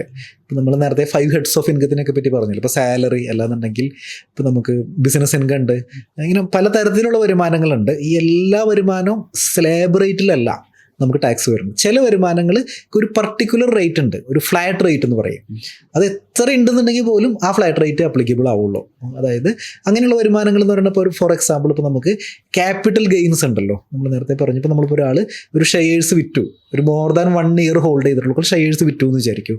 അപ്പോൾ അങ്ങനെയാണെന്നുണ്ടെങ്കിൽ അതിൽ നിന്ന് കിട്ടുന്ന ലാഭത്തിൻ്റെ 12% എന്ത് വരുന്നത്? അതിൻ്റെ ഫ്ലാറ്റ് റേറ്റ് വരുന്നത് അതിൽ. അപ്പോൾ ഫോർ എക്സാമ്പിൾ ഒരാൾക്ക് അതിലൊരു 1.25 ലക്ഷം രൂപ വരെ എക്സംഷൻ ഉണ്ട്. ഫസ്റ്റ് 1.25 lakhs എക്സംഷൻ ഉണ്ട്. അത് NRIസിനും കിട്ടും, റെസിഡൻസിനും കിട്ടും. അപ്പോൾ നമ്മളത് വിട്ട് കളഞ്ഞിട്ട്, അത് നമ്മൾ കൺസിഡർ ചെയ്യാതെ ഒരാളുടെ വരുമാനം എന്ന് പറയുന്നത് 1 ലക്ഷം രൂപയാണ് എന്ന് വിചാരിക്കും. അങ്ങനെയാണെന്നുണ്ടെങ്കിൽ 12% എന്ന് പറഞ്ഞാൽ 12,500 രൂപ ടാക്സ് വരും. ഇനിയിപ്പോൾ 1 കോടി രൂപയാണെന്ന് വിചാരിക്കും ഒരാളുടെ ലോങ് ടൈം ക്യാപിറ്റൽ ഗെയിൻ. അങ്ങനെയാണെന്നുണ്ടെങ്കിൽ വീണ്ടും 12% തന്നെ, അതായത് 12,50,000 രൂപ എന്ന് വിചാരിച്ചിട്ട് ഇത് കൂടുന്നതിനനുസരിച്ചിട്ട് എന്ത് ചെയ്യുന്നില്ല, ഇതിൻ്റെ സ്ലാബ് കൂടി വരുന്നില്ല, 30%ലേക്ക് അങ്ങനെയൊന്നും പോകുന്നില്ല. അപ്പോൾ ഇത് ഫ്ലാറ്റ് റേറ്റിലാണ് എന്ത് ചെയ്യുന്നത്, ടാക്സ് ചെയ്യുന്നത്. അപ്പോൾ സ്ലാബ് റേറ്റ് അവിടെ അപ്ലിക്കബിൾ അല്ല. അപ്പോൾ ഇത് ഇങ്ങനെയുള്ള വരുമാനങ്ങൾ എന്ന് പറയുന്നത് ഇപ്പോൾ നമ്മളുടെ ക്യാപിറ്റൽ ഗെയിൻസ്, ഇപ്പോൾ ഷോർട്ട് ടൈം ക്യാപിറ്റൽ ഗെയിൻസ്, അതായത് ഇപ്പോൾ ഒരാൾ ഇപ്പോൾ സ്വർണ്ണം വിറ്റ് പൈസ കിട്ടി, അല്ലെങ്കിൽ ഭൂമി വിറ്റ് പൈസ കിട്ടി, അല്ലാന്നുണ്ടെങ്കിൽ ഈ ഷെയർസ് വിറ്റ് പൈസ കിട്ടി. അപ്പോൾ ഇങ്ങനെയൊക്കെയുള്ള ട്രാൻസാക്ഷനുകൾ ഉണ്ടല്ലോ, ഇതൊക്കെ ഈ ക്യാപിറ്റൽ ഗെയിൻ ആയിട്ടാണ് എന്ത് ചെയ്യണത്, നമ്മൾ കാറ്റഗറൈസ് ചെയ്യുന്നത്. അതിനൊക്കെ ഒരു സ്പെഷ്യൽ റേറ്റ് ആണ്. ലോങ് ടൈം ആണെന്നുണ്ടെങ്കിൽ 12%, ഷോർട്ട് ടൈം ആണെന്നുണ്ടെങ്കിൽ 20%. ഇങ്ങനെയാണ് അതിൻ്റെ സാധാരണ ടാക്സ് വരുന്നത്. ഇനി വേറൊരു ഐറ്റം എന്ന് പറയുന്നത്, ഇതുപോലെ സ്പെഷ്യൽ റേറ്റിൽ വരുന്ന വേറൊരു ഐറ്റം എന്ന് പറഞ്ഞാൽ ലോട്ടറിയൊക്കെയാണ്. അത് നമ്മൾ ഈ വിന്നിങ് ഫ്രം ലോട്ടറി എന്ന് പറഞ്ഞിട്ട് നമുക്ക് ഇൻകം ടാക്സിലൊരു സെക്ഷൻ ഉണ്ട്.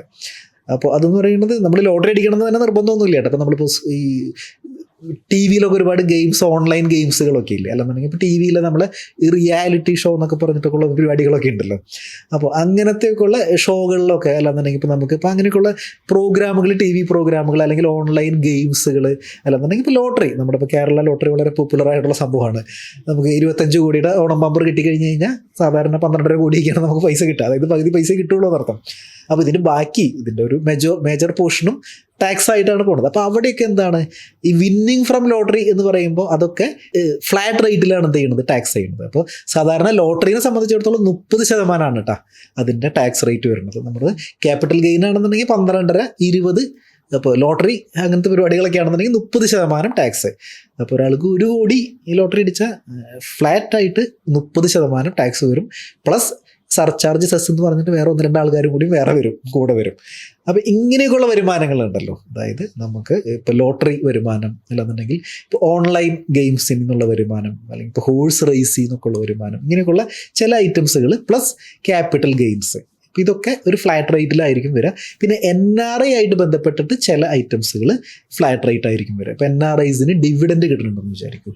അപ്പോൾ അങ്ങനെയാണെന്നുണ്ടെങ്കിൽ ജനറലി അതൊരു 20% ആയിരിക്കും എന്ത് ചെയ്യുന്നത്, അത് ഫ്ലാറ്റ് റേറ്റിലായിരിക്കും. അപ്പോൾ NRI ആയിട്ട് ബന്ധപ്പെട്ടിട്ട് പലപ്പോഴും ഒരു ഫ്ലാറ്റ് റേറ്റ് വരാനായിട്ട് സാധ്യതയുണ്ട്, NRIയുടെ വരുമാനമായിട്ട് ബന്ധപ്പെട്ടിട്ട്. അപ്പോൾ ഇവിടെ സാധാരണ ഒരാൾക്ക് ഡിവിഡൻഡ് കിട്ടുകയാണെന്നുണ്ടെങ്കിൽ അത് എന്തായിരിക്കും, അത് ഒരു സ്ലാബ് റേറ്റിലായിരിക്കും ടാക്സബിൾ ആവുക. പക്ഷേ NRI ആണെന്നുണ്ടെങ്കിൽ മിക്കവാറും ഫ്ലാറ്റ് റേറ്റിലായിരിക്കും അത് ടാക്സബിൾ ആവുക. അപ്പോൾ ഇങ്ങനെയൊക്കെയുള്ള വ്യത്യാസങ്ങളുണ്ട്.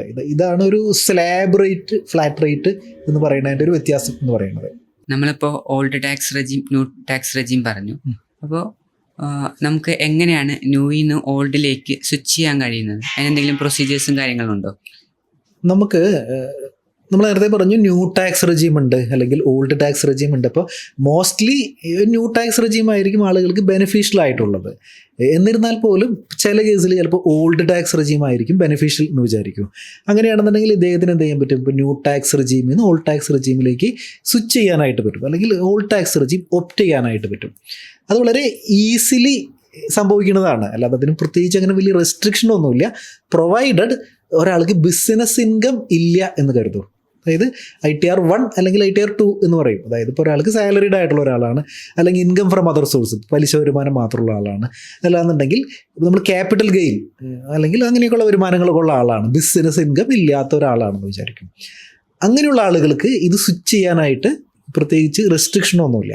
അതായത് എപ്പോൾ വേണമെങ്കിലും എന്ത് ചെയ്യാൻ പറ്റും, അങ്ങോട്ടും ഇങ്ങോട്ടൊക്കെ സ്വിച്ച് ചെയ്യാം. ഇപ്പോൾ അദ്ദേഹം റിട്ടേൺ ഫയൽ ചെയ്യുന്ന നേരത്തെ ഇപ്പോൾ പലരും ചോദിക്കുന്ന ചോദ്യമാണ്, എംപ്ലോയർ എടുത്ത് പറഞ്ഞത് ന്യൂ ടാക്സ് റെജീം ആയിരുന്നു, പക്ഷേ ഈ റിട്ടേൺ ഫയൽ ചെയ്ത് വരുമ്പോൾ ചിലപ്പോൾ ഓൾഡ് ടാക്സ് റെജീം ആയിരിക്കും അദ്ദേഹത്തിന് ബെനിഫിഷ്യൽ ആയിട്ട് വരുന്നത്.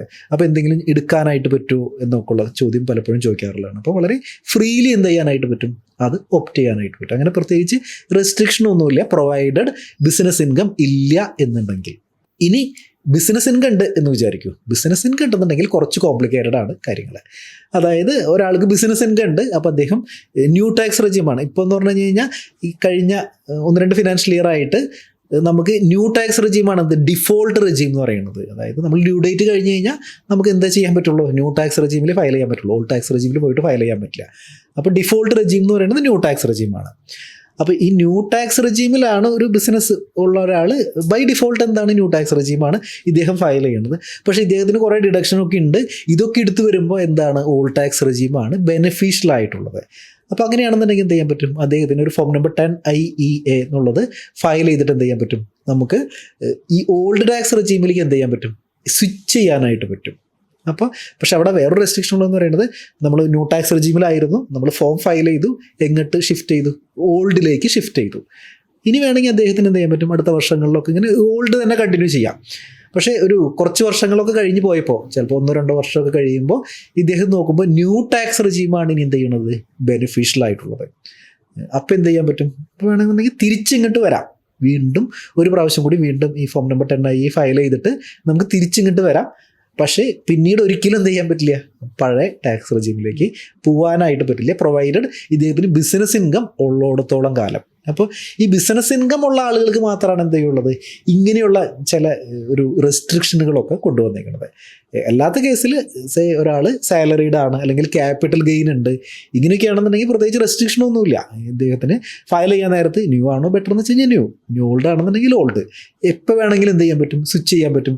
എംപ്ലോയറുടെ അടുത്ത് ഫോം 16 എന്താ കിടക്കുന്നത്, ന്യൂ ആണ് കിടക്കുന്നത്, പക്ഷേ ഫയൽ ചെയ്യാൻ നേരത്തെ വേണമെങ്കിൽ എന്ത് ചെയ്യാൻ പറ്റും, ഓൾഡ് ഫയൽ ചെയ്യാം. അങ്ങനെ പ്രശ്നമൊന്നുമില്ല. അപ്പോൾ ബിസിനസ് ഇൻകം ഉള്ള ആളുകൾക്ക് മാത്രമാണ് ഈ ഒരു റെസ്ട്രിക്ഷൻ ഉള്ളത്, ഈ സ്വിച്ച് ചെയ്യാനുള്ള റെസ്ട്രിക്ഷൻ ഉള്ളത്. ഇൻകം ടാക്സിൽ നമ്മളിപ്പോൾ നോർമൽ സ്ലാബ് റേറ്റിന് പുറമെ അഡീഷണൽ ആയിട്ട് വരുന്ന ടാക്സസ് ഏതൊക്കെയാണ്? സാധാരണ ഇൻകം ടാക്സിൽ നമ്മൾ നേരത്തെ പറഞ്ഞ പോലെ ഇപ്പോൾ നമുക്കൊരു സ്ലാബ് റേറ്റിൽ നമ്മളൊരു ടാക്സ് കണക്കാക്കിയിട്ട്, അല്ലെങ്കിൽ ഫ്ലാറ്റ് റേറ്റിൽ ടാക്സ് കണക്കാക്കിയിട്ട് നമുക്കൊരു ടാക്സ് വരും അവിടെ. സേ നമുക്കിപ്പോൾ ഒരു 30% ടാക്സ് റേറ്റ് എന്ന് വിചാരിക്കും. അങ്ങനെയാണെന്നുണ്ടെങ്കിൽ ഇപ്പോൾ ഒരു 30 ലക്ഷം രൂപ ടാക്സ് വന്നു എന്ന് കരുതും. അപ്പോൾ ഈ ഇൻകം ടാക്സ് ശരിക്കും അവിടെ തീരുന്നില്ല. വീണ്ടും ചില സംഭവങ്ങളൊക്കെ ഉണ്ട്. അതായത് ഒരു സെസ് എന്ന് പറഞ്ഞിട്ടൊരു സംഭവമുണ്ട്. അതായത് നമ്മുടെ ടാക്സിൻ്റെ 4% നമ്മളൊരു സെസ് അടയ്ക്കണം. അപ്പോൾ വീണ്ടും സെസ് വന്നു, 4% സെസ് വന്നു. ഇനി ഒരു സർചാർജ് എന്ന് പറഞ്ഞിട്ട് വേറൊരു ഐറ്റം കൂടിയുണ്ട്. എന്ന് പറഞ്ഞു കഴിഞ്ഞാൽ അങ്ങനെ ചെറിയ വരുമാനങ്ങൾക്ക് ഒന്നുമില്ല, പ്രൊവൈഡഡ് ഒരാളുടെ വരുമാനം 50 ലക്ഷം രൂപയെക്കാട്ടും കൂടുതലാണെന്ന് വിചാരിക്കും. ന്യൂ ടാക്സ് റെജീമുള്ള ഒരു ഇതാണ് ഞാൻ പറയുന്നത്.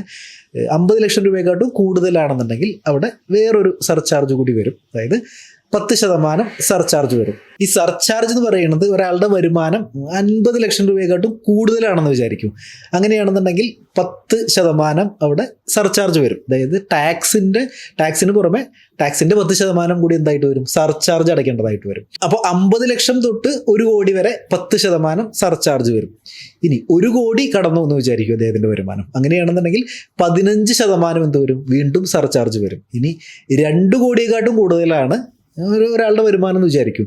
അങ്ങനെയാണെന്നുണ്ടെങ്കിൽ 25% സർചാർജ് വരും. അതായത് അപ്പോൾ ടാക്സിന് പുറമെ ഈ സെസ്, സർചാർജ് ഇങ്ങനെയുള്ള ഐറ്റംസ് കൂടിയൊക്കെ വരും. അതായത് വരുമാനം കൂടുകയാണെന്നുണ്ടെങ്കിൽ സാധാരണ ആളുകളൊന്നും ഈ സർചാർജ് എഫക്ട് ചെയ്യുന്ന കാര്യങ്ങളൊന്നുമല്ല. ഇത് പലപ്പോഴും സംഭവിക്കാറുള്ളതുകൊണ്ട് ഇപ്പോൾ ലോട്ടറി ഒക്കെ അടിക്കുന്ന ആളുകളുണ്ടല്ലോ, ഭയങ്കര വലിയ എമൗണ്ടൊക്കെ ലോട്ടറി അടിക്കുന്ന ആളുകൾ, ഇപ്പോൾ ഓണം ബമ്പറൊക്കെ അടിക്കുന്ന ആളുകൾ, അല്ലെങ്കിൽ ഇപ്പോൾ ഒരു കോടിയെക്കാട്ടും കൂടുതൽ 50 ലക്ഷത്തിനെക്കാട്ടും കൂടുതൽ ലോട്ടറി അടിക്കുന്ന ആളുകൾക്ക് ഈ സർചാർജൊക്കെ എന്ത് വരും, അവിടെ അപ്ലിക്കബിൾ ആയിരിക്കും. അപ്പോൾ ഇതിൽ പലപ്പോഴും കണ്ടുവരുന്ന ഒരു കാര്യം എന്ന് പറയുന്നത്, ഈ ലോട്ടറിയൊക്കെ അടിക്കുമ്പോൾ ഈ TDS പിടിച്ചിട്ട്, നമ്മൾ നേരത്തെ പറഞ്ഞിരുന്നു, അതായത് TDS പിടിച്ചിട്ടായിരിക്കും ഇവർക്ക് പൈസ കൊടുക്കാം. അപ്പോൾ ഈ പൈസ കൊടുക്കുന്ന നേരത്തെ ഈ സർചാർജും സെസ്സും ഒന്നും എന്ത് ചെയ്യില്ല, പിടിക്കില്ല. അപ്പോൾ ഇതാണ് എന്ത് ചെയ്യണത്, വീണ്ടും വേറൊരു നോട്ടീസൊക്കെ ആയിട്ട് വന്ന് ഇവർക്ക് വലിയൊരു ഹ്യൂജ് ടാക്സ് ഡിമാൻഡൊക്കെ ക്രിയേറ്റ് ചെയ്യുന്നത്. അപ്പോൾ ഇൻകം ടാക്സ് എന്ന് പറഞ്ഞു കഴിഞ്ഞാൽ അവിടെ അവസാനിക്കുന്നില്ല. ഈ സ്ലാബ് റേറ്റിൽ, അല്ലാന്നുണ്ടെങ്കിൽ ഈ ഫ്ലാറ്റ് റേറ്റിലുള്ള കഥകൾ അവിടെ അവസാനിക്കുന്നില്ല. അത് കഴിഞ്ഞിട്ടൊരു സെസ് വരും. ഒരാളുടെ വരുമാനം കൂടുതലാണെന്നുണ്ടെങ്കിൽ എന്തൊക്കെ വരും, ഈ സർചാർജൊക്കെ വരും. 50 ലക്ഷത്തിനെക്കാട്ടും കൂടുതലാണെന്നുണ്ടെങ്കിൽ ഒരു റേറ്റ് 10%. ഇനി 1 കോടിക്ക് 2 കോടിക്ക് ഇടയിലാണെന്നുണ്ടെങ്കിൽ 15%, 2 കോടിയെക്കാട്ടും കൂടുതലാണെന്നുണ്ടെങ്കിൽ 25%. ഇങ്ങനെ സർചാർജ് ഇങ്ങനെ കയറി വരുന്നു. ഇപ്പോൾ ന്യൂ ടാക്സ് റെജീം ആണെന്നുണ്ടെങ്കിൽ മാക്സിമം 25% ആണ് സർചാർജ് വരുന്നത്. ഓൾഡ് ടാക്സ് ഒക്കെ ആണെന്നുണ്ടെങ്കിൽ 37% ഒക്കെ വരെ സർചാർജ് പോകുന്നുണ്ട്. അതാണ് ഞാൻ നേരത്തെ പറഞ്ഞത്, പരമാവധി ഈ ഓൾഡ് ടാക്സ് റെജീമിനെ ഒരു അത്ര അട്രാക്റ്റീവ് ആക്കാതിരിക്കുന്ന കാര്യങ്ങൾ ഇങ്ങനെയൊക്കെയാണ്. കാരണം വലിയ ടാക്സ് റേറ്റ് ആണ്, വലിയ സർചാർജാണ്. അപ്പോൾ അതാണ് ഞാൻ നേരത്തെ പറഞ്ഞത്. ഇതൊരു ഓൾമോസ്റ്റ് ഒരു 99% ആളുകളും ഇനി അവിടെ നിന്നിട്ട് ഒരു ന്യൂ ടാക്സ് റെജീം ഒപ്റ്റ് ചെയ്യാനാണ് സാധ്യതയുള്ളത്. അത് ഇൻകം ടാക്സിൻ്റെ എല്ലാ മേഖലയിലും എടുത്ത് നോക്കിയാലും നമുക്ക് എന്ത് ചെയ്യാൻ പറ്റും, ഈ ന്യൂ ടാക്സ് റെജീമിനെ പ്രൊമോട്ട് ചെയ്യുന്ന കാര്യങ്ങളുണ്ടല്ലോ, അത് നമുക്ക് കാണാനായിട്ട് പറ്റും. ഇൻകം ടാക്സുമായി ബന്ധപ്പെട്ട് വളരെ പോപ്പുലറായിട്ട് നമുക്ക് കേൾക്കുന്നൊരു ടേമാണ് ടാക്സ് പ്ലാനിങ് എന്നുള്ളത്. അപ്പോൾ എന്താണ് ഈ ടാക്സ് പ്ലാനിങ്? ടാക്സ് പ്ലാനിങ് എന്ന് പറയുകയാണെന്നുണ്ടെങ്കിൽ നമ്മൾ കൃത്യമായിട്ട് നമ്മളുടെ കാര്യങ്ങൾ പ്ലാൻ ചെയ്യുകയാണെന്നുണ്ടെങ്കിൽ ചിലപ്പോൾ നമുക്ക് വലിയൊരു എമൗണ്ട് ടാക്സ് സേവ് ചെയ്യാനായിട്ട് പറ്റും. ഇതിനെയാണ് ടാക്സ് പ്ലാനിങ് എന്ന് പറയുന്നത്. അതായത് നമ്മൾ ടാക്സ് പ്ലാനിങ് നടത്തണം എന്നുണ്ടെന്നുണ്ടെങ്കിൽ 2 കാര്യങ്ങൾ വേണം. ഒന്ന്, നമ്മുടെ വരുമാനം, ബാക്കി കാര്യങ്ങൾ നമുക്ക് കറക്റ്റായിട്ട് ഒരു ധാരണ ഉണ്ടായിരിക്കണം. ഇതിങ്ങനെയൊക്കെയാണ് നമ്മുടെ വരുമാനങ്ങൾ വരുന്നത് എന്നും. പിന്നെ ഇൻകം ടാക്സ് ആക്റ്റിൽ പല കിഴിവുകളോ അല്ലാന്നുണ്ടെങ്കിൽ ബെനിഫിഷ്യലായിട്ടുള്ള ഒരുപാട് കാര്യങ്ങളുണ്ട്, അല്ലെങ്കിൽ ചില ഒളിഞ്ഞിരിക്കുന്ന ചില സൂത്രങ്ങളൊക്കെ ഉണ്ട്. അപ്പോൾ നമ്മൾ ഇത് കറക്റ്റായിട്ട് മനസ്സിലാക്കിയിട്ട് നമ്മൾ പ്രയോഗിക്കുകയാണെന്നുണ്ടെങ്കിൽ എന്ത് ചെയ്യാനായിട്ട് പറ്റും, ചിലപ്പോൾ നമുക്ക് നന്നായിട്ട് ടാക്സ് സേവ് ചെയ്യാനായിട്ട് പറ്റും. അപ്പോൾ ഇതാണ് ടാക്സ് പ്ലാനിങ് എന്ന് പറയുന്നത്. അതായത് ഇൻകം ടാക്സ് ആക്ട് അനുസരിക്കുന്ന കാര്യങ്ങളുണ്ടല്ലോ, അതനുസരിച്ചിട്ട് നമ്മൾ എന്ത് ചെയ്യുന്നു, നമ്മുടെ ടാക്സ് പരമാവധി കുറയ്ക്കുന്ന ഒരു ഇതിനെയാണ് നമ്മൾ എന്ന് പറയുന്നത് ടാക്സ് പ്ലാനിങ് എന്ന് പറയുന്നത്. ഈ ടാക്സ് പ്ലാനിങ് എന്ന് പറയുന്നത് ടാക്സ് വെട്ടിക്കലാണോ, അതായത് ഇൻകം ടാക്സ് ഡിപ്പാർട്ട്മെന്റിനെ പറ്റിക്കുന്നതാണോ ടാക്സ് പ്ലാനിങ് എന്നുള്ളത്? അങ്ങനെയല്ല. ടാക്സ് പ്ലാനിങ് എന്ന് പറയുന്നത് ആക്ച്വലി നമ്മൾ ടാക്സ് വെട്ടിക്കലല്ല, അതിന് നമ്മൾ ടാക്സ് ഇവേഷൻ എന്നുള്ളൊരു വേർഡാണ് സാധാരണ യൂസ് ചെയ്യുക. അതായത് ഒരാൾ ഒരു 5 ലക്ഷം രൂപ ടാക്സ് അടയ്ക്കാനുണ്ട്, പക്ഷേ അദ്ദേഹം ടാക്സ് അടയ്ക്കാതെ പറ്റിച്ച് നടക്കുകയാണെന്ന് വിചാരിക്കും. ദാറ്റ് ഈസ് ടാക്സ് ഇവേഷൻ എന്ന് പറയും. ടാക്സ് പ്ലാനിങ് അങ്ങനെയല്ല. അദ്ദേഹത്തിന് 5 ലക്ഷം രൂപ വരെ ടാക്സ് ലയബിലിറ്റി ഉണ്ടായിരുന്നു, അല്ലെങ്കിൽ ടാക്സ് അടയ്ക്കാനുണ്ട്.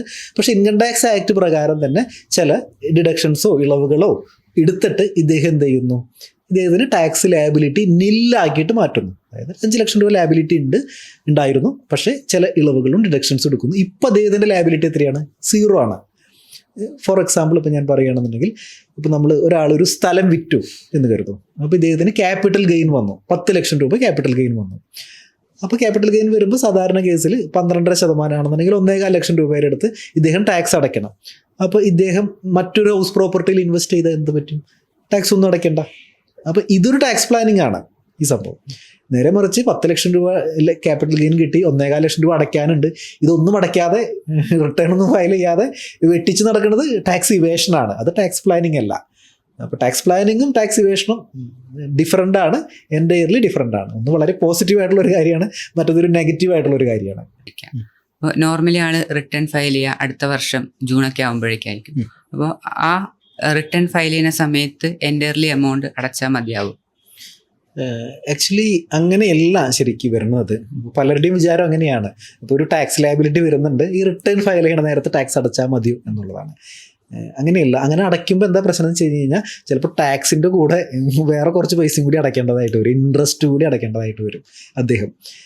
അപ്പോൾ നമ്മൾ ഇൻകം ടാക്സിൽ എപ്പോഴും നമ്മുടെ ഒരു ടാക്സ് ലയബിലിറ്റി, ഒരു വർഷത്തെ ടാക്സ് ലയബിലിറ്റി 10,000 രൂപയിൽ കൂടുതലാണെന്നുണ്ടെങ്കിൽ നമ്മൾ ആ ടാക്സ് ലയബിലിറ്റി നമ്മൾ ഒരു വർഷത്തിൽ പലപ്പോഴായിട്ട് അടച്ചടച്ച് തീർക്കണം എന്നർത്ഥം. അതായത് ജൂണിൽ ഒരു പോർഷൻ അടയ്ക്കണം, ദെൻ സെപ്റ്റംബറിൽ ഒരു 45% അടുത്ത് അടയ്ക്കണം, ദെൻ അടുത്ത ഡിസംബർ ആകുമ്പോഴേക്കും ഒരു 75% അടുത്ത് അടയ്ക്കണം, മാർച്ച് ആകുമ്പോഴേക്കും 100% അടുത്ത് അടയ്ക്കണം. അപ്പം അങ്ങനെ പല ഇൻസ്റ്റാൾമെൻറ്റുകളായിട്ട് എന്ത് ചെയ്യണം, നമ്മൾ ഈ ടാക്സ് അടയ്ക്കണം. അതായത് നമ്മൾ ഈ റൺ ചെയ്യുന്ന വർഷത്തിൽ തന്നെ, ഇപ്പം നമ്മൾ 25-26 ഫിനാൻഷ്യൽ ഇയറിലാണെന്നുണ്ടെങ്കിൽ ഈ 25-26 ഫിനാൻഷ്യൽ ഇയറിൽ തന്നെ പലപ്പോഴായിട്ട് നമ്മുടെ ടാക്സ് ലയബിലിറ്റി നമ്മൾ അടച്ച് തീർക്കണം എന്നർത്ഥം.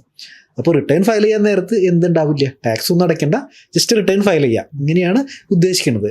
അതായത് ഒരാളുടെ ടാക്സ് ലയബിലിറ്റി 10,000 രൂപയെക്കാട്ടും കൂടുതലാണെന്നുണ്ടെങ്കിൽ, 10,000 രൂപയെക്കാട്ടും താഴെയാണെന്നുണ്ടെങ്കിൽ അദ്ദേഹം റിട്ടേൺ ഫയൽ ചെയ്യാൻ നേരത്ത് അടച്ചാൽ മതി. അതല്ലാന്നുണ്ടെങ്കിൽ എന്താ സംഭവിക്കാന്ന് വെച്ച് കഴിഞ്ഞ് കഴിഞ്ഞാൽ ഈ ഓരോ failure in payment of advance tax ഉണ്ടല്ലോ, ഇത് ഓരോ അഡ്വാൻസ് ടാക്സും കറക്റ്റ് സമയത്ത് അടയ്ക്കേണ്ടതില്ലായിരുന്നത്. ജൂണിൽ അടയ്ക്കണമായിരുന്നു, സെപ്റ്റംബറിൽ അടയ്ക്കണമായിരുന്നു, ഡിസംബറിൽ അടയ്ക്കണമായിരുന്നു, മാർച്ചിൽ അടയ്ക്കണമായിരുന്നു. അപ്പോൾ ഈ ഓരോ delay in payment of advance ടാക്സിനും എന്ത് ചെയ്യേണ്ടി വരും, ഇദ്ദേഹം ഇൻട്രസ്റ്റ് അടയ്ക്കേണ്ടതായിട്ട് വരും. സെക്ഷൻ 234(b)(c) എന്നൊക്കെ പറഞ്ഞിട്ട് ഇൻട്രസ്റ്റ് അടയ്ക്കേണ്ടതായിട്ട് വരും അതിന്. അപ്പോൾ പലരും ഇതിനെ പറ്റിയിട്ടൊക്കെ ചിലപ്പോൾ ധാരണ ഉണ്ടാവില്ല. ഇൻകം ടാക്സ് ഡിപ്പാർട്ട്മെൻറ്റൊക്കെ ഇങ്ങനെ പലപ്പോഴും എന്ത് ചെയ്യാറുണ്ട്, ഇങ്ങനെ എപ്പോഴും ഇങ്ങനെ SMS ഒക്കെ വിടും. പലപ്പോഴും ഇപ്പോൾ ജൂണിൽ SMS വിടും, അല്ലാന്നുണ്ടെങ്കിൽ സെപ്റ്റംബറിൽ, ഡിസംബറിൽ, മാർച്ചിലൊക്കെ ഇങ്ങനെ SMSകളൊക്കെ അയക്കും. നിങ്ങൾക്ക് അഡ്വാൻസ് ടാക്സ് അടയ്ക്കേണ്ട സമയമായി, നിങ്ങൾക്ക് അഡ്വാൻസ് ടാക്സ് ലയബിലിറ്റി ഉണ്ടെന്നുണ്ടെങ്കിൽ അടയ്ക്കണം എന്ന് പറഞ്ഞിട്ട്. അപ്പോൾ നമ്മുടെ പല ക്ലയൻസൊക്കെ ഈ ഒരു മെസ്സേജ് കിട്ടുമ്പോഴേക്കും ഇതെന്താണ് ഇൻകം ടാക്സ് നോട്ടീസൊക്കെ ആണെന്നൊക്കെ വിചാരിക്കാറുണ്ട്. പലപ്പോഴും ചിലപ്പോൾ ഇമെയിലൊക്കെ വരാറുണ്ട് ഇങ്ങനെ അഡ്വാൻസ് ടാക്സ് അടയ്ക്കണം എന്നൊക്കെ പറഞ്ഞിട്ട്. അപ്പോൾ ബേസിക്കലി ഇത്രയേ ഉള്ളൂ, നമുക്കൊരു ടാക്സ് ലയബിലിറ്റി ഉണ്ട്, 10,000 രൂപയെക്കാട്ടും കൂടുതലാണെന്നുണ്ടെങ്കിൽ ഇത് ഇൻസ്റ്റാൾമെൻ്റ് ആയിട്ട് അടച്ച് പോവുകയാണെന്നുണ്ടെങ്കിൽ നമുക്ക് എന്ത് കിട്ടും, നമുക്കൊരു ഇൻട്രസ്റ്റ് സേവ് ചെയ്യാനായിട്ട് പറ്റും. അപ്പോൾ നമ്മൾ എല്ലാവരും ആലോചിക്കേണ്ട കാര്യം എന്ന് പറയുന്നത്, ഒരാൾക്ക് 10,000 രൂപയെക്കാട്ടും കൂടുതൽ ടാക്സ് ലയബിലിറ്റി ഉണ്ട്. എനിക്ക് തോന്നുന്നു ഇൻകം ടാക്സ് റിട്ടേൺ അല്ലെങ്കിൽ ഇൻകം ടാക്സ് അടയ്ക്കുന്ന ആളുകൾ പലരും 10,000 രൂപയെക്കാട്ടൊക്കെ കൂടുതൽ അടയ്ക്കുന്ന ആളുകളാണ്. കാരണം വെച്ച് കഴിഞ്ഞ് കഴിഞ്ഞാൽ 87 റിബേറ്റിന് വലിയൊരു എമൗണ്ട് ഉണ്ട്. 50-60,000 രൂപയൊക്കെ എടുത്ത് 87 റിബേറ്റ് ഉണ്ട്. അപ്പോൾ ഡെഫിനറ്റ്ലി ഒരാൾ ടാക്സ് അടയ്ക്കാൻ ലയബിൾ ആണെന്നുണ്ടെങ്കിൽ ആൾക്ക് അഡ്വാൻസ് ടാക്സ് അപ്ലിക്കബിൾ ആകും അവിടെ. അപ്പോൾ ഇൻകം ടാക്സ് അടയ്ക്കുന്ന ആളുകളാണെന്നുണ്ടെങ്കിൽ ഡെഫിനറ്റ്ലി എന്ത് ചെയ്യുക, കറക്റ്റ് സമയത്ത് ഈ അഡ്വാൻസ് ടാക്സ് അടച്ചിടാം.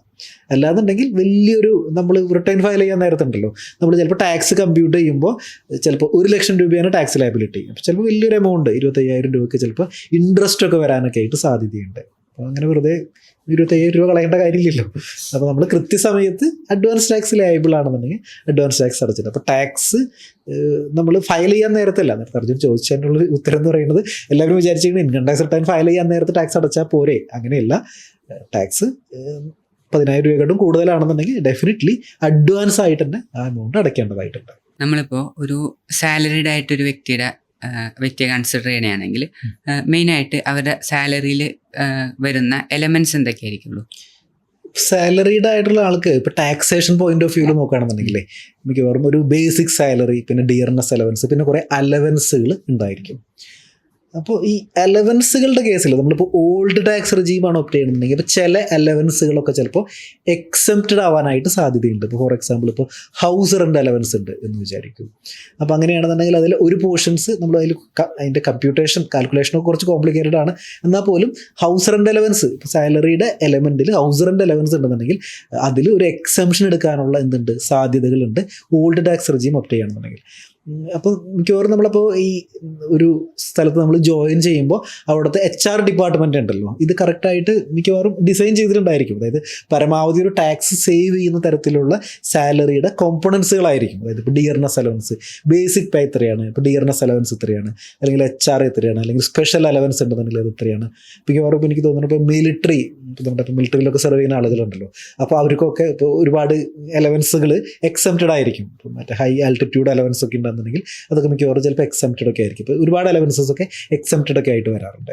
അപ്പോൾ മിക്കവാറും ആ സാലറിയുടെ കോമ്പണൻസ് എങ്ങനെ നമ്മൾ എന്ത് ചെയ്യുന്നു, ഫിക്സ് ചെയ്യുന്നു എന്നനുസരിച്ചിട്ട് ഇരിക്കും. ഇപ്പോൾ ഒരാൾക്ക് 1 ലക്ഷം സാലറി ഉണ്ടെന്നുണ്ടെങ്കിൽ അപ്പോൾ പല കാര്യങ്ങളും എക്സംപ്റ്റഡ് ആയിട്ട് വരാനായിട്ട് വേണമെന്നുണ്ടെങ്കിൽ നമ്മൾ പ്ലാൻ ചെയ്യണമെന്നുണ്ടെങ്കിൽ, നമ്മൾ നേരത്തെ ടാക്സ് പ്ലാനിങ്ങിനെ പറ്റിയിട്ടൊക്കെ പറഞ്ഞല്ലോ, അപ്പോൾ ഇതും ഒരു ടൈപ്പ് ഓഫ് എന്താണ് ടാക്സ് പ്ലാനിങ് ആണ്. നമ്മൾ എങ്ങനെ സാലറിയുടെ കോമ്പണൻസ് എങ്ങനെ സെറ്റ് ചെയ്യുന്നു, എങ്ങനെ ഫിക്സ് ചെയ്യുന്നു, അത് കമ്പനിയാണ് അല്ലെങ്കിൽ അത് എംപ്ലോയർ സൈഡിൽ നിന്നാണ് തീരുമാനിക്കുന്നത്. എന്നിരുന്നാൽ പോലും ഒരു എംപ്ലോയിക്ക് മാക്സിമം ബെനിഫിറ്റ് കിട്ടുന്ന തരത്തിൽ എങ്ങനെ ഇതിനെ സ്ട്രക്ചർ ചെയ്യാം എന്നവർ വിചാരിക്കുകയാണെന്നുണ്ടെങ്കിൽ അതിലൊരു ടാക്സ് സേവിങ്സിനുള്ളൊരു ഓപ്ഷൻസ് ഉണ്ട് എന്നർത്ഥം. ഒരു സാലറിഡ് ആയിട്ടൊരു വ്യക്തി മെയിൻലി ഇൻകം ടാക്സിൽ ചെയ്യുന്ന മിസ്റ്റേക്കുകൾ എന്തൊക്കെയാണ്? സാലറീഡ് ആയിട്ടുള്ള ആളുകൾ അല്ലെങ്കിൽ ഈ പെൻഷനൊക്കെ കിട്ടുന്ന ആളുകളുണ്ടല്ലോ, അവർ ചെയ്യുന്ന ഒരു ഫസ്റ്റ് മിസ്റ്റേക്ക് എന്ന് പറയുന്നത് ഇവരുടെ TDS ചിലപ്പോൾ പിടിച്ചിട്ടുണ്ടായിരിക്കും. ഫോർ എക്സാമ്പിൾ ഒരാൾക്ക് 15 ലക്ഷം രൂപയാണ് സാലറി, അപ്പോൾ ഇദ്ദേഹത്തിന് TDS പിടിച്ചിട്ടുണ്ടായിരിക്കും. എന്നുണ്ടെങ്കിൽ ഇപ്പോൾ പെൻഷൻ ആയിക്കോട്ടെ, ഇത്ര രൂപയുണ്ട്, അപ്പോൾ TDS പിടിച്ചിട്ടുണ്ടായിരിക്കും. അപ്പോൾ അവർ പല ആളുകളും വിചാരിക്കണ ഒരു ഇതെന്ന് പറയുന്നത് ഇവരുടെ ടാക്സ് ഒക്കെ പിടിച്ചിട്ടുണ്ടല്ലോ, TDS ഒക്കെ ആയിട്ട് പിടിച്ചിട്ടുണ്ട്, ഇനി ഇൻകം ടാക്സ് റിട്ടേൺ ഫയൽ ചെയ്യണ്ട എന്നാണ് പലരുടെയും ഒരു മിസ്കൺസെപ്ഷൻ. അങ്ങനെയാണ് അവർ നോക്കുമ്പോൾ ടാക്സ് ഒക്കെ പിടിച്ചിട്ടുണ്ട്, ഇനി എന്തിനാണ് ഞാൻ ഫയൽ ചെയ്യണത്? അപ്പോൾ അത് ഭയങ്കര ഒരു തെറ്റിദ്ധാരണയാണ്. അപ്പോൾ നിങ്ങളുടെ വരുമാനം 4 ലക്ഷം രൂപയെക്കാട്ടും കൂടുതലാണെന്നുണ്ടെങ്കിൽ ഡെഫിനറ്റ്ലി എന്ത് ചെയ്യണം, ഇൻകം ടാക്സ് റിട്ടേൺ ഫയൽ ചെയ്യണം. അതായത് TDS പിടിച്ചത് അത് വേറൊരു എലമെൻ്റാണ്. പക്ഷേ നമ്മൾ ഡിക്ലെയർ ചെയ്തുകൊണ്ട് ഓക്കെ ടാക്സ് ഒന്നും അടയ്ക്കാനില്ലെങ്കിൽ അടയ്ക്കേണ്ട, അല്ലാന്നുണ്ടെങ്കിൽ ചിലപ്പോൾ നിങ്ങൾക്ക് റീഫണ്ട് ആണെന്നുണ്ടെങ്കിൽ റീഫണ്ടൊക്കെ കിട്ടണമെന്നുണ്ടെങ്കിൽ ഇൻകം ടാക്സ് റിട്ടേൺ ഫയൽ ചെയ്യണം. അല്ലാന്നുണ്ടെങ്കിൽ നമ്മൾ ഈ ഒരു ആംഗിളിൽ TDS 100% പിടിച്ചാൽ പോലും എന്ത് ചെയ്യണം, ഇൻകം ടാക്സ് റിട്ടേൺ ഫയൽ ചെയ്യണം എന്നുള്ളതാണ് ആദ്യത്തെ കാര്യം. പലരുടെയും ഒരു തെറ്റിദ്ധാരണ ഇതാണ്, TDS പിടിച്ചിട്ടുണ്ട് ഇനി എന്തിനു ഫയൽ ചെയ്യണം എന്നുള്ളതാണ്. ഇനി രണ്ടാമത്തെ കാര്യം എന്ന് പറയുന്നത് ഇപ്പോൾ 12 ലക്ഷം രൂപയുടെ, ഇപ്പോൾ നമ്മളിപ്പോൾ ഈ ഫിനാൻഷ്യൽ ഇയറിലൊക്കെ 12 ലക്ഷം രൂപ വരെ നമുക്ക് സാലറിഡ് ആയിട്ടുള്ള ആളാണെന്നുണ്ടെങ്കിൽ പോലും ടാക്സ് വരുന്നില്ല. അതായത് ഇപ്പോൾ 12.25 ആണെങ്കിൽ പോലും, അതായത് സ്റ്റാൻഡേർഡ് ഡിഡക്ഷൻ 75,000 രൂപയുണ്ട് ന്യൂ ടാക്സ് റെജീം ഒപ്റ്റ് ചെയ്യുന്ന ആളുകൾക്ക്. അപ്പോൾ ആൾക്ക് വേറെ ഒരു വരുമാനവും ഇല്ല എന്ന് വിചാരിക്കും. അപ്പോൾ 12,75,000 രൂപയാണ് ഒരാളുടെ സാലറി. അപ്പോൾ 75,000 രൂപ സ്റ്റാൻഡേർഡ് ഡിഡക്ഷൻ ഉണ്ട്, 12 ലക്ഷം രൂപയാണ് അദ്ദേഹത്തിൻ്റെ നെറ്റ് സാലറി എന്ന് പറയുന്നത്. ഇദ്ദേഹത്തിന് ടാക്സ് മീൻസ് 87 റിബേറ്റ് നോക്കുമ്പോൾ ടാക്സ് വരുന്നില്ല. അപ്പോൾ അപ്പോഴും ചില ആളുകൾ വിചാരിക്കുന്നത് എനിക്ക് ടാക്സ് ഒന്നുമില്ല, 12ലേക്ക് കടക്കണം എന്നില്ല. ഒരാളുടെ വരുമാനം 7 ലക്ഷം രൂപയാണ്. അപ്പോൾ നമ്മളുടെ ഇപ്പോഴത്തെ ഇത് പ്രകാരം ടാക്സ് വരുന്നില്ല. അപ്പോൾ പലരുടെയും വിചാരം എന്ത് ചെയ്യണ്ട, ഇൻകം ടാക്സ് റിട്ടേൺ ഫയൽ ചെയ്യണ്ട എന്നാണ്. അപ്പോൾ ഇതൊരു തെറ്റിദ്ധാരണയാണ്. അപ്പോൾ ശരിക്കും അങ്ങനെയല്ല ഉദ്ദേശിക്കുന്നത്. അപ്പോൾ പലരും സാലറിഡ് ആയിട്ടുള്ള ആളുകൾ അല്ലെങ്കിൽ പെൻഷനേഴ്സൊക്കെ ചെയ്യുന്ന ഒരു മിസ്റ്റേക്ക് എന്ന് പറയുന്നത് അവർ ഇൻകം ടാക്സ് റിട്ടേൺ ഫയൽ ചെയ്യാനായിട്ട് ലയബിൾ ആണ്, പക്ഷേ എന്ത് ചെയ്യുന്നില്ല, ഇൻകം ടാക്സ് റിട്ടേൺ ഫയൽ ചെയ്യുന്നില്ല എന്നുള്ളതാണ് ഒരു മിസ്റ്റേക്ക് കാണിക്കുന്നത്. പിന്നെ കണ്ടുവരുന്ന ഒരു മിസ്റ്റേക്ക് എന്ന് പറയുന്നത് സാലറിഡ് ആയിട്ടുള്ള ആളുകൾ ഇപ്പോൾ ഈ 2020 ശേഷമൊക്കെ ഉണ്ടല്ലോ, ഒരുപാട് ആളുകൾ സ്റ്റോക്ക് മാർക്കറ്റിലൊക്കെ, ഇന്ത്യൻ സ്റ്റോക്ക് മാർക്കറ്റിലൊക്കെ ഇൻവെസ്റ്റ് ചെയ്യുന്നുണ്ട്. അപ്പോൾ സാധാരണ സ്റ്റോക്ക് മാർക്കറ്റിൽ ഇൻവെസ്റ്റ് ചെയ്യുകയാണെന്നുണ്ടെങ്കിൽ ക്യാപിറ്റൽ ഗെയിൻ വരുമല്ലോ. അപ്പോൾ നമ്മൾ ലോഗിൻ ചെയ്ത് നോക്കിയാൽ തന്നെ അറിയാൻ പറ്റും. നമ്മൾ AIS ആനുവൽ ഇൻഫർമേഷൻ സ്റ്റേറ്റ്മെൻറ്റ് എടുത്ത് നോക്കിക്കഴിഞ്ഞാൽ നമുക്ക് കാണാൻ പറ്റും പലരും പർച്ചേസ് ഓഫ് സെക്യൂരിറ്റീസ് അല്ലെങ്കിൽ സെയിൽ ഓഫ് സെക്യൂരിറ്റീസ് എന്നൊക്കെ ഉള്ള ഒരു പോർഷൻസ് കാണാനായിട്ട് പറ്റും. അപ്പോൾ സാലറീഡ് ആയിട്ടുള്ള ആളാണ്, പക്ഷേ ഇവർ കുറച്ച് സ്റ്റോക്ക് മാർക്കറ്റിൽ കുറച്ച് കളികളൊക്കെ നടത്തിയിട്ടുണ്ട്, ചിലപ്പോൾ പ്രോഫിറ്റോ ലോസ് എന്തെങ്കിലുമൊക്കെ കിട്ടിയിട്ടുണ്ടായിരിക്കാം. അപ്പോൾ അങ്ങനെയുള്ള ആളുകൾ അവർ വിചാരിക്കുന്നത് ഈ ഒരു പാർട്ട് ഉണ്ടല്ലോ, ഈ ഷെയർ മാർക്കറ്റിലൊക്കെ ഉള്ള ഇൻവെസ്റ്റ്മെൻ്റ് ഒന്നും നമ്മൾ ചിലപ്പോൾ നഷ്ടമായിരിക്കാം, അല്ലെങ്കിൽ ചിലപ്പോൾ ചെറിയൊരു എമൗണ്ട് 50,000 രൂപ അല്ലെങ്കിൽ 20,000 രൂപ പ്രോഫിറ്റ് കിട്ടിയിട്ടുണ്ടായിരിക്കാം. അപ്പോൾ ഇതൊന്നും ഇൻകം ടാക്സ് റിട്ടേൺ ഫയൽ ചെയ്യണ നേരത്ത് ഡിക്ലെയർ ചെയ്യേണ്ട കാര്യമില്ല എന്ന് വിചാരിക്കുന്ന ആളുകളുണ്ട്. പക്ഷേ അതും ഒരു തെറ്റിദ്ധാരണയാണ്. അതായത് അവരവരുടെ ഫോം 16 പ്രകാരമുള്ള സാലറി മാത്രം അടിച്ചു കൊടുത്തിട്ട് ഇൻകം ടാക്സ് റിട്ടേൺ ഫയൽ ചെയ്യുന്നു. നേരെ മറിച്ച് ഈ ക്യാപിറ്റൽ ഗെയിൻ ട്രാൻസാക്ഷൻ ഉണ്ടല്ലോ, അതായത് ഇവിടെ നടത്തിയിരിക്കുന്ന ഷെയർ ട്രേഡിങ്ങിൻ്റെ ട്രാൻസാക്ഷൻസ് ഒന്നും ചെയ്യുന്നില്ല. ഡിക്ലെയർ ചെയ്യുന്നില്ല. അപ്പോൾ ശരിക്കും അവർ ചെയ്യേണ്ട ഫോം എന്ന് പറയുന്നത് ITR 1 അല്ല. സാലറിഡ് ആയിട്ടുള്ള ആൾ സാലറി മാത്രമാണെങ്കിലാണ് എന്ത് ചെയ്യാൻ പറ്റുള്ളൂ, ITR 1 ചെയ്യാൻ പറ്റുള്ളൂ.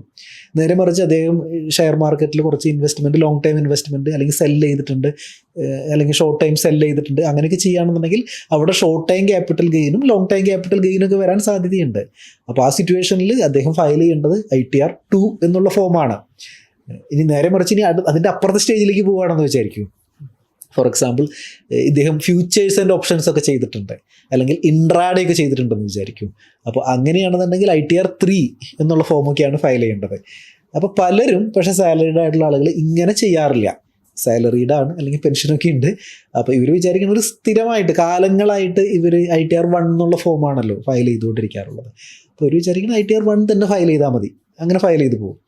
പക്ഷേ ഇൻകം ടാക്സ് ഡിപ്പാർട്ട്മെൻറ്റ് ഇതൊക്കെ ഇപ്പോൾ ഒരു ആർട്ടിഫിഷ്യൽ ഇൻ്റലിജൻസിൻ്റെ ടൂളുകളൊക്കെ വെച്ചിട്ട് ഡിപ്പാർട്ട്മെൻറ്റ് ടെക്നോളജി ലെവലിൽ നോക്കുകയാണെന്നുണ്ടെങ്കിൽ ഭയങ്കര ബെറ്ററാണ്. അതായത് ഭയങ്കരമായിട്ട് മുന്നോട്ട് പോയിട്ടുള്ള ഒരു നമ്മുടെ ഗവൺമെൻറ് സെഗ്മെൻറ്റിൽ തന്നെ ഇൻകം ടാക്സ് ഡിപ്പാർട്ട്മെൻറ്റ് ഭയങ്കര ഫാർ ബെറ്റർ ഈ ടെക്നോളജി അപ്ഗ്രഡേഷൻ്റെ ഒക്കെ കേസിൽ. അപ്പോൾ ഡിപ്പാർട്ട്മെൻറ്റിന് അറിയാം ഇദ്ദേഹം എന്തൊക്കെ കസർത്തുകൾ നടത്തിയിട്ടുണ്ട്, സ്റ്റോക്ക് മാർക്കറ്റിൽ ഇൻവെസ്റ്റ് ചെയ്തിട്ടുണ്ട്, ഇങ്ങനെയൊക്കെയുള്ള, അല്ലെങ്കിൽ അവിടുന്ന് പ്രോഫിറ്റ് ബുക്ക് ചെയ്തിട്ടുണ്ട്, എല്ലാ കാര്യവും ഡിപ്പാർട്ട്മെൻറ്റിന് അറിയാം. എന്നിട്ട് ആൾ ITR 1 ഫയൽ ചെയ്യുമ്പോൾ ഇതൊരു ഡിഫക്റ്റീവ് ആയിട്ടും മാറാനായിട്ട് സാധ്യതയുണ്ട്. ഈ ഇദ്ദേഹം ഫയൽ ചെയ്ത് ഇൻകം ടാക്സ് റിട്ടേൺ ഡിഫക്റ്റീവ് ആവും. അപ്പോൾ ഒരു നോട്ടീസ് അയക്കും, അതായത് നിങ്ങൾ ഫയൽ ചെയ്ത ഫോം തെറ്റിപ്പോയി, അല്ലെങ്കിൽ നിങ്ങൾക്ക് ഇങ്ങനൊരു ഇൻകം ഉണ്ട്, സേ നിങ്ങൾക്കൊരു ഷെയർ മാർക്കറ്റിൽ നിന്ന് ഒരു ഇൻകം കിട്ടിയിട്ടുണ്ട്, അപ്പോൾ അത് കാണിച്ചിട്ടില്ല എന്നൊക്കെ പറഞ്ഞു കഴിഞ്ഞിട്ട് എന്ത് ചെയ്യും, ഡിപ്പാർട്ട്മെൻറ്റ് നോട്ടീസ് അയക്കും. അപ്പോൾ ഇങ്ങനെയുള്ള മിസ്റ്റേക്കുകളാണ് സാധാരണ കണ്ടുവരുന്നത്.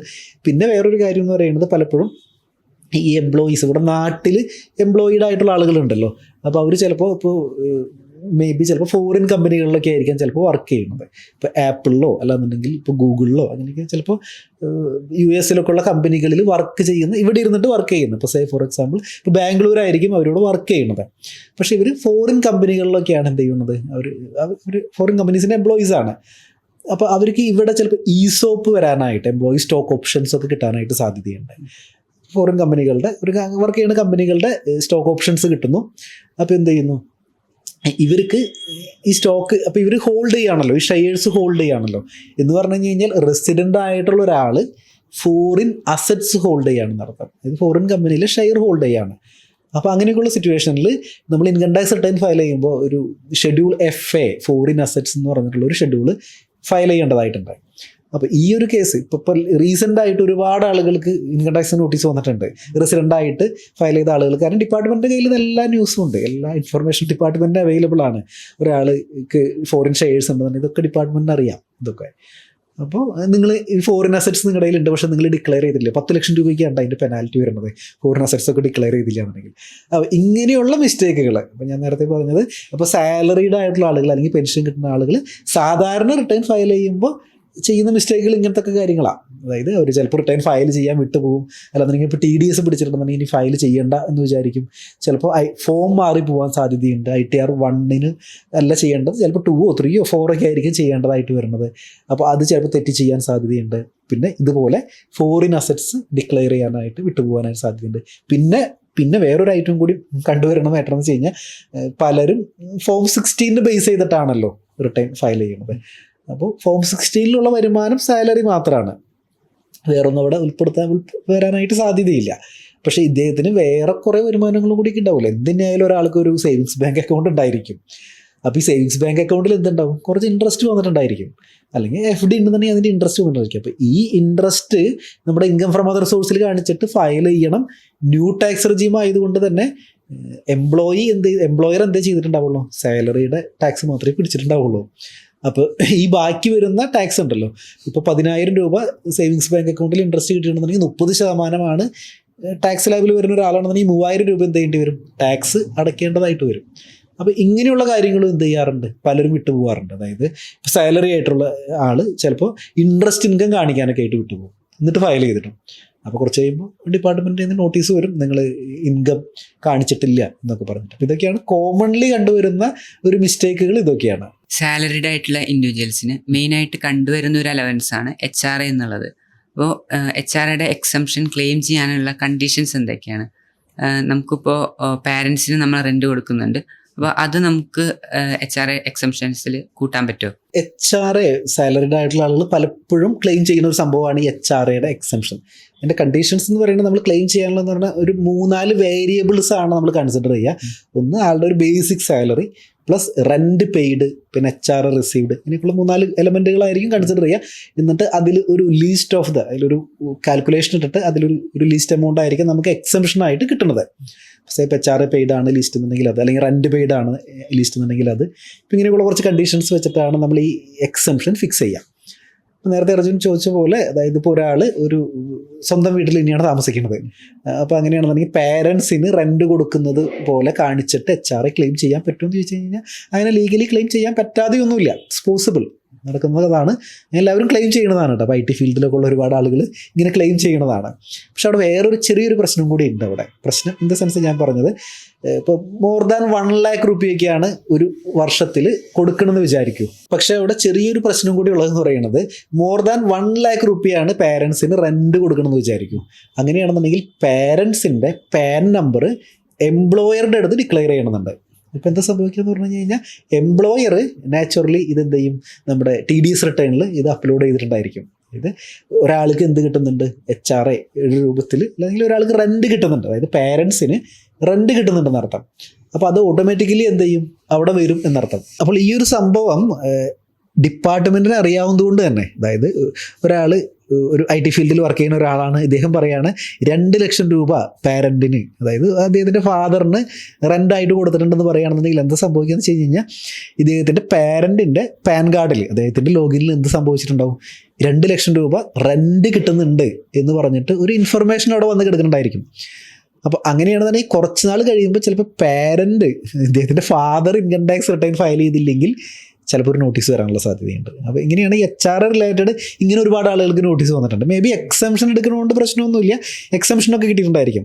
അപ്പോൾ ചിലപ്പോൾ വലിയൊരു എമൗണ്ടൊക്കെ കാണിച്ചു എന്ന് വിചാരിക്കും. ഇപ്പോൾ 4 ലക്ഷം രൂപ അല്ലെങ്കിൽ 5 ലക്ഷം രൂപയൊക്കെ റെൻറ്റ് കിട്ടുന്നുണ്ട് എന്നൊക്കെ പറഞ്ഞിട്ട് ക്ലെയിം ചെയ്യുകയാണെന്നുണ്ടെങ്കിൽ, നാച്ചുറലി അപ്പുറത്തെ സൈഡിൽ ഒരു നാണയത്തിൻ്റെ 2 വശം എന്നൊക്കെ പറയുന്ന പോലെ ഇപ്പുറത്തെ സൈഡിൽ HRA എക്സംഷൻ കിട്ടുന്നു.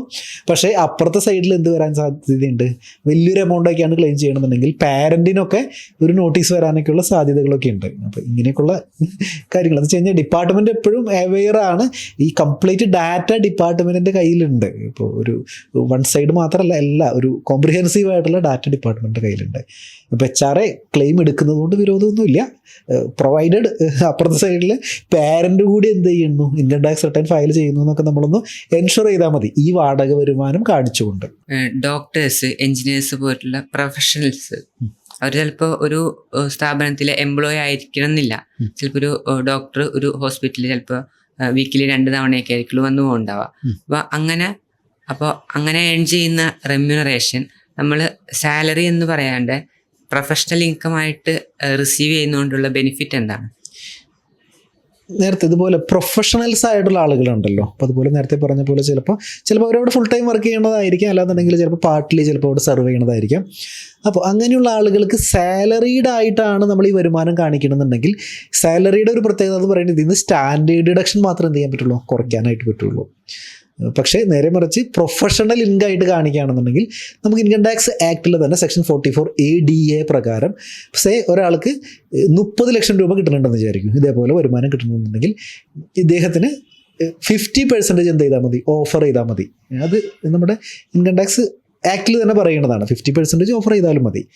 അപ്പോൾ 30 ലക്ഷം രൂപ വരുമാനം കിട്ടുന്ന ആൾക്ക് എത്ര ഓഫർ ചെയ്താൽ മതി, 15 ലക്ഷം രൂപ ബിസിനസ് ഇൻകം അല്ലെന്നുണ്ടെങ്കിൽ പ്രൊഫഷണൽ ഇൻകം ആയിട്ട് കാണിച്ചാൽ മതി എന്നർത്ഥം. അപ്പോൾ 15 ലക്ഷം രൂപയുടെ ടാക്സ് അടച്ചാൽ മതി. അല്ലാന്നുണ്ടെങ്കിൽ ഫോർ എക്സാമ്പിൾ 24 ലക്ഷം രൂപ വരുമാനം കിട്ടുന്ന ഒരാൾ, ഇദ്ദേഹം പറയുന്നു പ്രൊഫഷണൽ ഇൻകം ആണെന്നുണ്ടെങ്കിൽ 12 ലക്ഷം രൂപ കാണിച്ചാൽ മതി, 50%. അപ്പോൾ 12 ലക്ഷം രൂപയ്ക്ക് ടാക്സ് ഒന്നുമില്ല. നേരെ മറിച്ച് ഈ സാലറി ആയിട്ട് കാണിക്കുകയാണെന്നുണ്ടെങ്കിൽ 24 ലക്ഷം രൂപ അവിടെ വരും. 24 ലക്ഷം രൂപയിൽ നിന്ന് സ്റ്റാൻഡേർഡ് ഡിഡക്ഷൻ കുറച്ചിട്ട് വലിയൊരു എമൗണ്ട് ടാക്സ് വരാനായിട്ട്, ചുരുങ്ങിയത് ഒരു 3-4 ലക്ഷം രൂപയുടെ ഇടയിൽ ടാക്സ് വരാനായിട്ട് സാധ്യതയുണ്ട്.